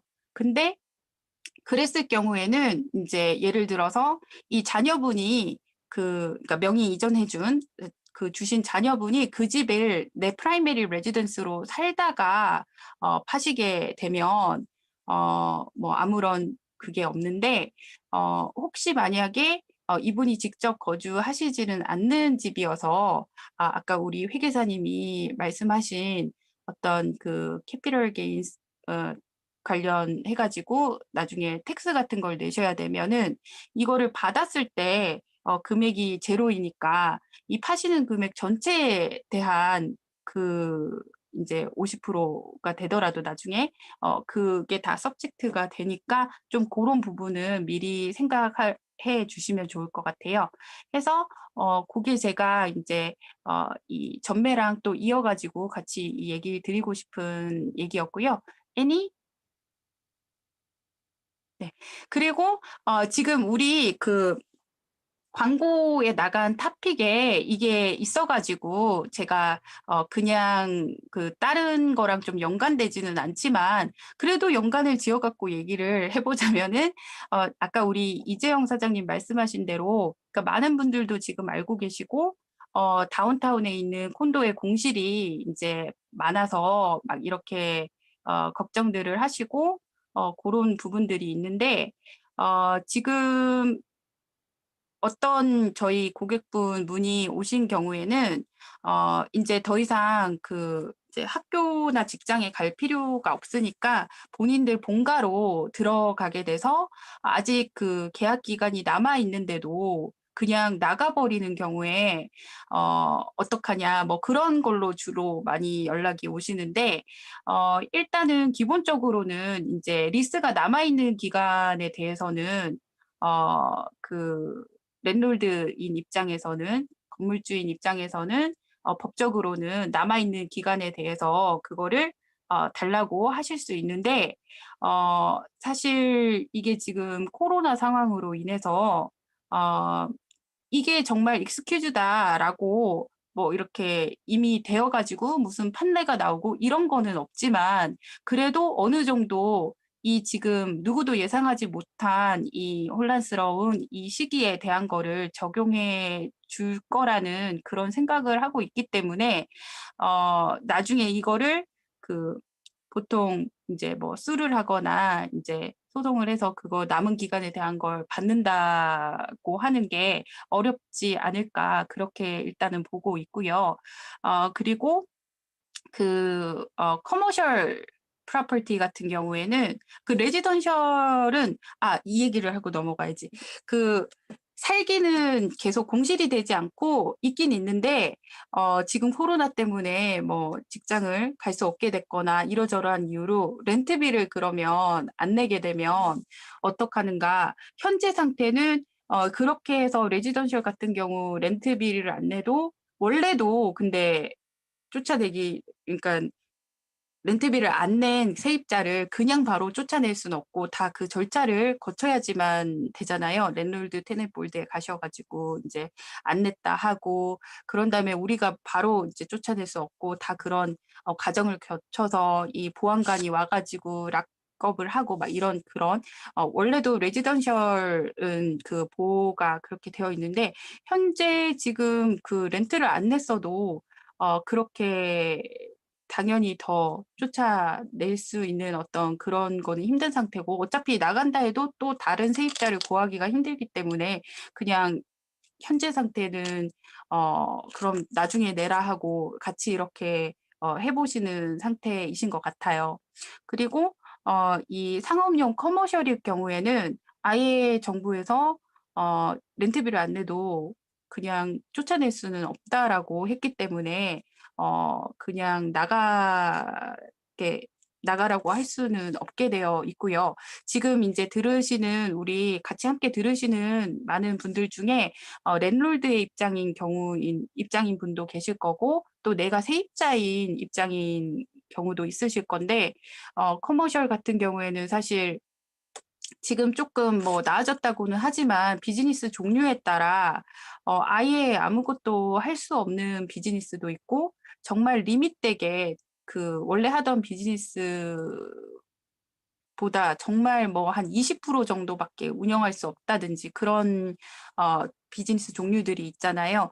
그거는 이제 그 정부에서 이 신문에도 많이 나고 했었는데 50%를 렌트비의 50%를 정부가 대어주겠으니 이 건물주도 25%, 세입자도 25% 이렇게 내서 그렇게 이제 해결해 나가자 했는데 그게 사실은 그렇게 잘 되고 있지는 않은 상태인 것 같아요.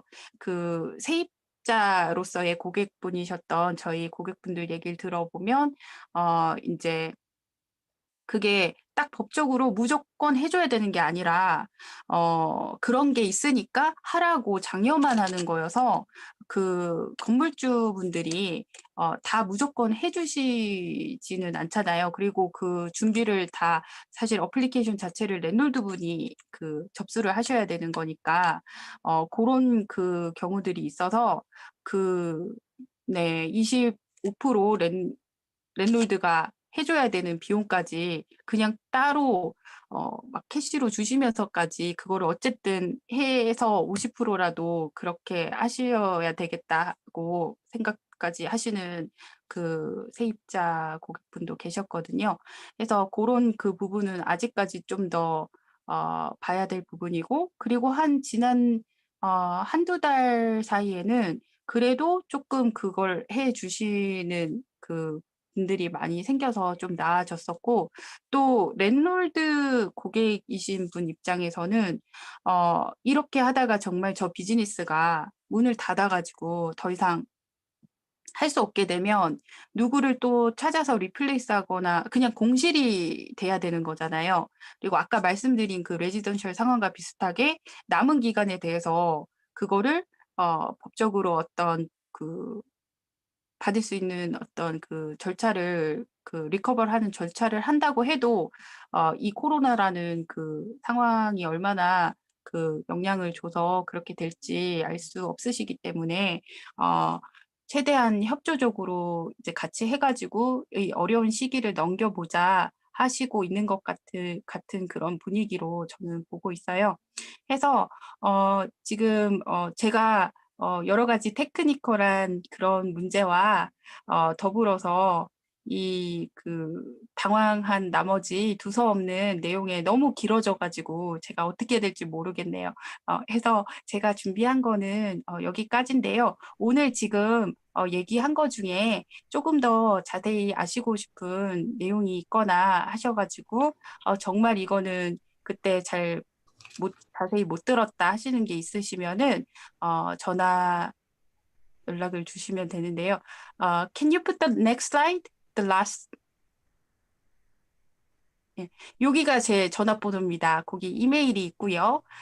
저희 광고에 나가는 이메일은 저희 그 오피스 제너럴한 이메일이에요. 근데 오늘 지금 여기 참여해 주신 모든 분들께는 특별히 제 개인 직통 이메일을 알려드려요. 해서 오늘 이 세미나에 오셨는데 이런저런 내용 얘기한 것 중에 이게 좀 더 자세히 알고 싶다 하시는 내용 있으시면 제 개인 이메일로 연락을 주시면은 되겠습니다. 감사합니다. 예, 감사합니다. 네. 자, 그러면 이제 거의 저희는 다 끝났고요. 이제 질문 좀 해주세요. 시간이 좀 많이 지났지만 그 놓친 거나 좀 더 알아야겠다 싶은 거는 좀 질문을 좀 해주세요. 일단 그 챗룸에 있는 그 질문 사항부터 먼저 해주셨으면 좋겠습니다. 채줄매 제가 읽어드릴까요? 첫 번째 그 사라방님은 거주형 콘도를 사가지고 50만 불에 샀는데 나중에 100만 불에 팔고 또 다시 주택을 또 사야 되는데 세금을 또 내야 되는지 그걸 여쭤봤고요. 그거에 대해서 먼저 좀 얘기 좀 해주세요. 그 부분은 제가 답을 드리겠는데요. 거주용으로 사시는 부동산, 그 프린시플 레지던스라고 그러는데 그거를 파는 거에 대해서는 세금은 없습니다. 하지만은 얼마 전부터 그걸 팔았을 때 주소하고 얼마에 팔았고 몇 년도에 구입을 하는 그런 인포메이션을 개인소득세 신고할 때 적어야 됩니다. 그게 새로 생긴 법, 한 2, 3년 됐나 하여튼 그 새로 생긴 법이고요. 하지만 거기에 대해서 세금은 내지 않는데 왜 그런 거를 보고를 하라고 하는지에 대한 그 배경은 사람들이 그 부동산 값이 오름으로 인해서 개인집은 비과세, 그러니까 일일 가구 1주택 거주하는 부동산은 비과세이기 때문에 그거를 계속 1년에 하나씩 사고 팔고 하면서 세금을 안 내고 하는 사람들, 그런 사람들에 대한 정보를 일단 수집을 하는 걸로 알고 있습니다. 잘 들으셨죠? 아주 중요한 정보 같아요. 그리고 제가 여기 챗박스에 나와 있는 것, 어떤 분이 퍼스널 프로퍼티를 홀딩 컴퍼니로 옮길 수 있는지에 대해서 물어보셨는데 그 어떤 퍼스널 프로퍼티를 홀딩 컴퍼니로 옮기려는 목적이 뭔지 제가 잘 모르겠어요. 목적에 따라서 그게 과연 할 만한 트랜잭션인지 아닌지를 알기 위해서는 어떤 목적으로 하는지 그거를 좀 알고 싶고요. 그 다음에 같은 분이 그 밑에 질문하신 게 홀딩 컴퍼니를 통해서 세금 공제를 받을 수 있는지를 물어보셨는데 부동산을 소유하거나 아니면 비즈니스를 하거나 어떤 거를 하더라도 그걸 개인으로 소유하느냐 법인으로 소유하느냐에 따라서 내가 익스펜스 처리할 수 있는 게 바뀌는 건 없습니다. 그렇기 때문에 익스펜스 처리를 하기 위해서 법인으로 부동산을 소유하거나 법인으로 비즈니스를 하는 거는 큰 의미는 없는 거고요. 다만 그 세법에 있어서 이제 법인세와 개인소득세가 갈라지기 때문에 생기는 그런 타이밍 디퍼런스는 있지만은 개인으로 소유하고 있을 때는 비용공제를 못 하는데 똑같은 거를 법인으로 갖고 있기 때문에 비용공제를 할 수 있는 경우는 없습니다. 자, 안녕하세요. 제가 그 질문 드린 사람인데요. 예, 예. 네, 네, 제가 법인 말씀드린 거, 홀딩스 컴퍼니를 말씀드린 건 이제 렌탈 프로퍼티를 뭐 가지고 있을 때 하나 이상 가지고 있을 때 네. 이제 그 매니지먼트 용으로 해서 다른 이제 거기에서 이제 매니지할 때 프로퍼티 매니지할 때 드는 비용 같은 것들 아니면 사람을 고용해서 이런 그런 웨이지 같은 걸 주는 것들을 혹시 공제받을 수 있나 해서 질문 드렸습니다. 그 부분에 있어서는요, 그 레지덴셜 말씀하시는 거세요? 아니면 커머셜을 말씀하세요? 저는 레지덴셜을 말하고 있는데요. 예, 레지덴셜 같은 경우에는 프로퍼티 매니지먼트 컴퍼니를 만들어서 거기서 이제 고용하는 사람을 하이어하고 하는 거는 상관이 없어요. 근데 그거는 개인적으로 할 때도 마찬가지고, 근데 프로퍼티 매니지먼트 회사를 차리는 경우에는 내가 내 개인이 갖고 있는 프로퍼티를 매니지할 때는 안 하고, 내가 그거를 가지고 프로퍼티 매니지먼트 회사를 가지고 제3자가 가지고 있는 빌딩을, 건물을, 부동산을 대신 매니지 해줄 경우에는 그게 그렇게 할 가치가 있습니다. 제가 아까 제 슬라이드에서 보셨는지 모르겠지만 저희도 그 프로퍼티 매니지먼트 하는 부서가 따로 있거든요. 그 제 회사 안에. 근데 네. 그 개인적으로 레지덴셜 프로퍼티를 가지고 계시고 프로퍼티 매니지먼트 회사를 해서 그 부동산들을 관리해주는 비용을 청구를 하게 되면 또 생각하셔야 되는 게 내가 청구하는 비용이 1년에 3만 불이 넘어가면 HST를 차지를 해야 돼요. 근데 레지덴셜 프로퍼티 같은 경우에는 HST를 낸 거에 대해서 돌려받지를 못하기 때문에 거기서 생기는 손실도 있을 수 있습니다. 그 부분도 생각을 하셔야 돼요. 네, 그래서 이제 슬라이드에서는 오피스나 빌딩이 있을 때 이제 인코퍼레이트 하는 게 더 그 혜택이 있다라고 말씀하신 건가요? 아니요, 제가 말씀드린 그 오피스나 커머셜 플라자 같은 거를 법인에서 안다고 한 거는요. 네. 그거는 그 세법상 때문에 그런 건 아니고 어떤 네. 법적인 책임 한계나 네. 또 하나는 이 콘도랑 비교해서 오피스 빌딩이나 커머셜 플라자는 그 액수가 크잖아요. 그렇기 네. 때문에 좀 더 많은 프로텍션을 갖기 위해서 한 거지 세금 때문에 법인으로 하라는 건 아닙니다. 네. 최 변호사님, 제가 질문 하나 드릴게요. 아니, 예. 좀 전에 그 말씀 주신 분, 그분 그 회계사님이 다 네. 알려주신 내용 하셨는데, 이거 개인이 갖고 있던 거를 법인으로 이제 그 명의 이전을 하려고 하셨잖아요. 처음 그 질문에. 그래서 네. 잠깐만 더 하나 추가적으로 말씀드리고 싶어서, 안녕하세요. 저 아시는 분이죠? 네, 안녕하세요. 네. 네. 네. 해서 추가적으로 말씀드리면 이거 내 회사더라도 그 명의 이전할 때 또 그 취득세가 발생하잖아요. 랜드 트랜스퍼 텍스가 발생하잖아요. 네. 근데 이거를 처음에 그렇게 하실 그 생각이 처음부터 있으셨다면은 이제 트러스트 어그리먼트라고 해서 이 원래 베네피셜 오너는 이 회사인데 이걸 클로징할 당시에 회사 이름으로는 뭐 몰개지가 나오지 않았다든지 회사가 이름으로는 어떤 클로징할 수 없는 상황이 있어서 베네피셜 오너는 이 회사였는데 그냥 리걸 타이틀을 내 개인 명의로 개인 했었다라고 하게 되면 취득세는 또다시 내지 않으실 수 있는 방법이 있으셔서 그 부분 참고하시고자 한마디 거들고 싶어서 예. 끼어들었습니다. 예. 네, 정말 감사합니다. 네, 제가 무슨 말인지 알겠습니다. 네, 감사합니다. 네, 감사합니다. 변호사님, 이재용 제가 질문 하나 드릴게요. 네네네. 아까 그 부모가 자녀한테 부동산을 증여하는데 네. 모기지가 하나도 없어요. 그냥 밀리안에 네. 샀는데 지금 이제 부동산 가격이 좀 빠져서 네. 80만 불이에요. 근데 자녀한테 증여할 때 네. 가격을 정해서 이제 랜드 레지스터를 해야 되잖아요. 지오 웨어하우스에. 근데 그 가격을 그러면은 아주 낮춰서 할 수 있어요? 50만 불에? 일단 사실 그게 아까 그냥 취득세 기준으로만, 그러니까 취득세를 좀 아끼고 싶어서 그 기준으로만 생각하신다면은 몰개지가 없으시면 굳이 이제 내실 필요가 없는데 대부분 이제 그 명의 변경만 하시는 게 아니라 거기다 은행 몰개지를 또 받으시려고 하거나 아니면은 그 집을 명의 이전 받는 자녀분이 그 거주용으로 쓰시지 않을 거면 나중에 이제 그 올 세금 관련한 팔았을 때 자녀 명의로 된 다음에 팔았을 때 올 세금 관련한 어떤 그런 부분들 때문에 그걸 하는데 지금 그러니까 시가를 어떻게 측정하는 것이 맞겠냐 하시는 게 질문이신 거죠?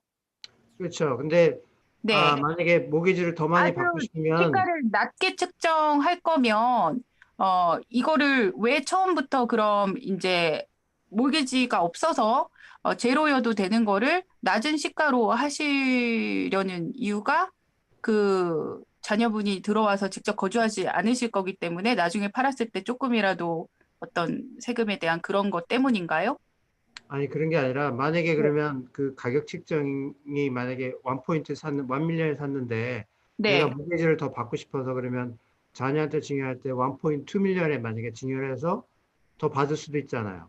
근데 그거 어떤 레지스터 할 때 어떤 변호사나 누가 그거 뭐 어프레이저를 달라 이런 그런 프로세스가 있나요? 그런 것은 없어요. 그 생각해 보시면 우리가 일반적으로 사장님이 이제 이 그냥 모르는 사이 간에 그 셀링 바잉 할 때도 지금 그 근처 시세가 뭐 이런 정도다라고 그거를 우리 사장님들이 찾아주시는 건데 꼭 그 시세대로 우리가 계약을 하지 않는 경우도 있잖아요. 그렇죠. 어떤 분은 진짜 너무나 여기가 좋아서 시세보다 훨씬 많이 주고 하실 수도 있고 그렇죠. 또 어떤 분은 시세가 이렇지만 저기 빨리 어떤 이유 때문에 좀 더 낮게 파실 수도 있고 그러니까 꼭 그 시세대로 어떤 그걸 해야 되는 게 아닌 이유는 그 사고 파는 거는 개인적인 그 컨트랙이잖아요. 그러니까 이 서로 간의 합의만 있으면 할 수 있는 그렇기 때문에 어떤 그거를 꼭 이제 예를 들어서 저한테 만약에 이제 오셔가지고 우리 집 몰개지가 없어요. 근데 여기에 어느 정도 반류를 하고 해서 그 금액을 넣고 싶어요라고 하시면 이제 똑같은 질문을 아까 드렸을 거예요. 이제 이유가 혹시 어떤 것 때문인가. 근데 이제 조금이라도 더 넣어서 몰개지를 더 받고 싶어요라고 하시면 그 금액으로 하는데 저희가 어떤 이 금액은 안 돼요. 그 시세랑은 말도 안 돼요. 이런 거는 없어요. 예, 그런 서로 과정은 정한 없다 이거죠. 예. 예, 그쵸. 이거는 아주 보통 프라이빗한 그 컨트랙이잖아요. 바이어와 셀러 간의 어떤 컨트랙이듯이, 지금 이제 우리 가족 간이긴 하지만, 어쨌든 트랜스퍼러, 이 명의 넘겨주는 사람이랑 트랜스퍼리 그 사이에, 그 퍼스널한 컨트랙이 되는 거기 때문에, 그런 제약은 없어요. 그리고 혹시 제가 오늘 세션이 끝나고 혹시, 그런 제약이 있는지 한번 알아보고, 있다면 알려드리겠지만, 예. 제가 뭐 말씀드려도 아는 될까요? 선에서는 없어요. 예. 그- 회계사님 도와주세요. 네, 그 변호사님 말씀하신 부분은 뭐 법적인 건 것 같은데 제가 그 네. 세법상에서 있어서 그 related party 그러니까 뭐 부모 자식 간이라든지 부모 자식 간에 그 본인이 살고 있는 집은 과세 대상이 아니니까 그거는 제외하고 렌털 프로퍼티를 갖다가 트랜스퍼 할 때는 시가에 해야지 돼요. 그러니까 내가 그거를 100만 불에 샀는데 예, 지금 현재 150만 불이면 150만 불에 판 걸로 소득세 신고를 해야 됩니다. 그러니까 부모 입장에서는 50만 불의 캐피털 게인이 생기는 거죠. 그렇죠. 그런 게 그거를 있죠. 예. 그런데 그걸 세금을 안 내기 위해서 내가 100만 불에 샀는데 100만 불에 넘긴다고 보고를 했다가 걸리면 네. 어떻게 되나 하면은 부모는 150만 불에 판 걸로 국세청에서 조정을 하고 아하. 자녀는 100만 불에 산 걸로 놔둡니다. 그렇게 되면 그 차액 50만 불에 대해서 세금을 두 번 내게 되는 거예요. 부모가 한 번 내고 나중에 자녀가 한 번 또 내고요. 그러니까 그렇기 때문에 죄송합니다. 그러니까 2017년과 2016년에 산 부동산이 지금 많이 빠져 있잖아요. 아직. 네, 뭐 예를 들어서 130만 불에 산 게 지금 100만 불이 돼 있다. 그럼 네. 지금이 증여하기는 딱 좋은 때네요. 그죠? 그렇죠. 그렇게 되면은 130만 불에 샀는데 지금 70만 불이면 네. 70만 불에 그 증여를 하게 되면 네. 그 부모 입장에서는 60만 불이라는 손실이 생깁니다. 그래서 만약 그 부분이 그 부모님께서 다른 이득이 있으면, 예를 들어서 뭐 주식을 팔았다든지 아니면 다른 빌딩을 팔아서 많은 양도차익이 생겼으면은 서로 상쇄를 할 수가 있는 거죠. 그러니까 지금 이런 시기가 차라리 증여나 이런 거 하기는 좋은 시기네요. 그죠? 그럴 수 있습니다. 예. 예, 알겠습니다. 고맙습니다. 그리고 예, 방금 그 지금 이 질문하고 또 한 가지, 제가 두 가지를 안 그래도 말씀을 드리려고 그랬었는데, 요거 먼저 이재영 씨께서 그걸 물어보셔서 네. 답을 드렸고요. 또 하나는 아주 그냥 짤막하게 말씀드리면, 아까 저도 잠깐 언급했고 최우현 변호사님께서도 언급하셨는데, 그 비거주자가 캐나다의 렌털 프로퍼티를 갖고 있다가 매각할 당시에 그 클리어런스 서티피켓을 받아야 된다고 그러셨잖아요. 네. 그 클리어런스 서티피켓을 받을 때 그 잠깐 클리어런스 서티피켓을 받을 때 시간이 한 2달에서 4달 정도 걸립니다. 그렇기 때문에 잘 모르시는 분들은 그 매각하고 그 세일즈가 발생하고 나서, 그러니까 파이널 클로징 하고 나서 클리어런스 서티피켓을 신청하시는 분들이 있는데, 그럴 필요가 없고 그 Purchase of Sale and Agreement를 사인하고 나면은 바로 할 수가 있어요. 혹시 지금 이 스크린 보입니까? 혹시? 예, 보여요. 여기 보시면 내가 80만 불에 산 거를 지금 150만 불에 팔았으면 네.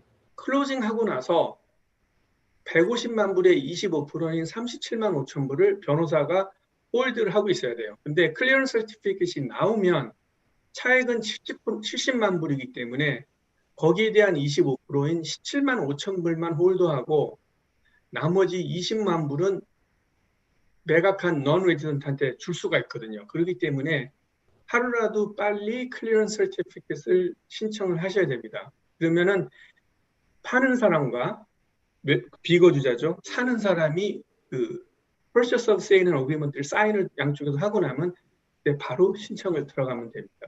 한 2달 걸리기 때문에 그 계약서가 사인된 다음에 파이널 클로징까지도 한 2달이 필요하니까 이거 하루라도 빨리 국세청에다가 이걸 신청을 하는 게 훨씬 이득입니다. 좋은 정보입니다. 감사합니다. 자, 다른 분 또 질문 있으세요? 아까 그 채팅창에 마지막으로 그 질문하신 분이 박명옥 님이 그 전매에 대해서 다시 한번 설명을 달라고 그러는데, 어떤 부분에 대해서 궁금하신지 혹시 아직 계신가요? 박명호님 계세요? 문자로 남겨주시는지 언뮤트를 하시고 말씀을 좀 해주세요.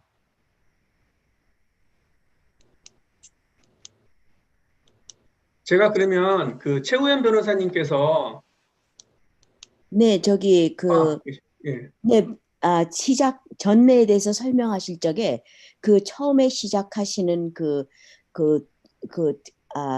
부분이 간단하면서도 제가 다시 듣고 싶어서.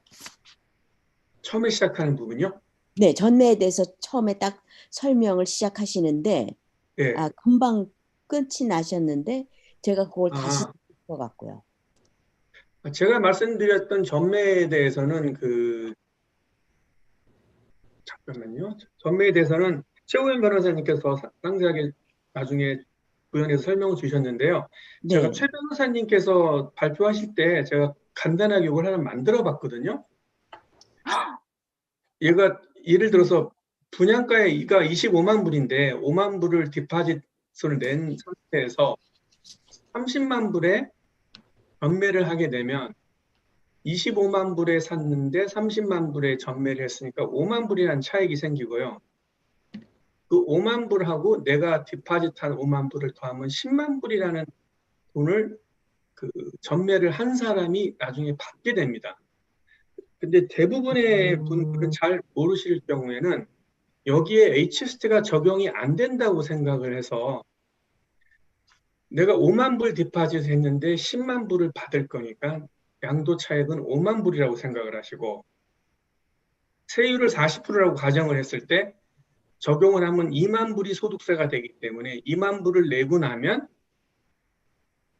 5만 불 차액에서 2만 불 세금 내고 3만 불이 내가 갖는다고 생각을 하는데요. 그게 그렇게 안 되고 이 10만 불의 안에 HST가 포함이 됐다고 계산이 됩니다. 그럼 그 10만 불에 포함된 HST가 11,504불이 나오고요. 그러면 내가 받는 돈에서 11,504불을 빼고 나면 88,000불이 매도가가 되고 내가 5만 불을 디파짓했으니까 양도 차액은 5만 불이 아니라 38,500불 정도가 됩니다. 거기에다가 세율이 40%라고 가정을 하면 소득세가 15,398불이 나오고요. 그럼 내가 내야 되는 총 세금은 26,903불이고 남는 액수는 23,100불 정도가 됩니다. 보통 생각할 때 3만 불 정도 남았다고 생각을 하는데 거기랑 한 7,000불 정도가 세금 차이가 나는 거죠. 그래서 그 전매를 할 경우에 그 대부분의 계약서는 이 전매가에 그 해당할 수 있는 모든 텍스가 포함됐다는 문구가 들어가거든요. 그래서 전매하실 때 그 부분을 상당히 조심하셔야 돼요. 꼭 전매를 해야 되는 경우면 어쩔 수 없이 해야 되지만 그냥 올랐으니까 그냥 팔아버리자라고 생각하실 경우에 이 세금 부분에 대해서 고려를 많이 해서 그 일반적으로 우리가 생각하는 것만큼 많이 남지 않는다는 거. 지금 이 경우에도 7,000불 정도 차이가 나는 거기 때문에 제가 말씀드리고자 했던 부분은 이 부분이었습니다. 아이고, 고맙습니다. 아주 네, 클리어하네요. 감사합니다. 예. 또 궁금하신 거 있으세요? 네. 그러니까 결국은 될 수 있으면 이 셀러의 입장이라면은 그 될 수 있으면 안 하는 게 나은 거 아닌가요? 전매는 그럴 수가 있죠. 아무래도 렌트를 주다가 팔면은 지금 보시면 이 양도 차액이 5만 불이라고 나오는데 그 나중에 차액에 대해서 반은 비과세가 되거든요. 캐피털 게인으로 적용이 되면 그러니까 거기서도 또 차이가 나기 때문에 내가 이거를 꼭 전매로 팔아야 되는 어떤 이유, 뭐 갑자기 급하게 자금이 필요하다든지 그런 게 아니면은 생각보다 미리 팔므로써 생기는 세금 손해가 꽤 많습니다. 그래서 보통은 그 어쿠펜시 전에 그 전매가 끝나야 되거든요. 그렇죠. 네, 렌트를 주다가 파는 게 아니라 그래도 그렇죠. 그러니까 셀러로서는 불리하죠. 저는 그렇죠. 이제 간단히 이제 셀러에도 뭐 리스크하고 베네핏이 있겠고 그 바이어도 리스크하고 베네핏이 있겠지만은 그래도 그걸 그냥 통합 평균적으로 얘기를 한다면 셀러가 조금 더 불리하죠.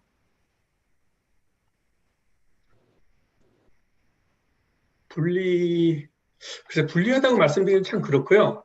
네. 세금적으로 생각을 하면은 네. 오큐펀시 전에 전매를 하거나 아니면 클로징 하고 나서 1년 안에 파는 것보다는 그 후에 이제 파이널 클로징 하고 나서 1, 2년 후에 파는 게 훨씬 더 세금적으로는 혜택이 더 많고요. 근데 이제 그게 살다 보면은 어쩔 수 없이 팔아야 되는 경우가 생기니까 그럴 때는 팔아야 하지만은 이러이러한 세금적인 문제가 생길 수 있다는 거를 그냥 설명드린 겁니다.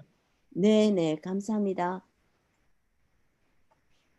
자, 시간이 많이 됐는데 마지막으로 하나만 더 받고 마무리하시죠. 지금 9시 반이 돼서 거의 2시간 가까이 되거든요.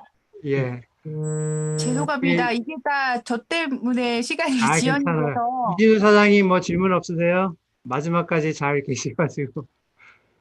또 뭐 질문 없으세요? 언뮤트 하시고요. 마이크. 맨 밑에. 예. 예, 아까 그 부분에 대한 마지막에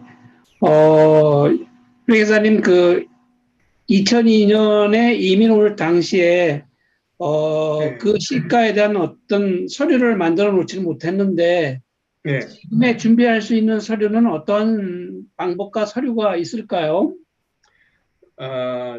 그게 이제 그런 질문을 많이 받거든요. 한국 떠난 지 오래됐는데 그 당시 시가를 도대체 어떻게 아느냐. 근데 그게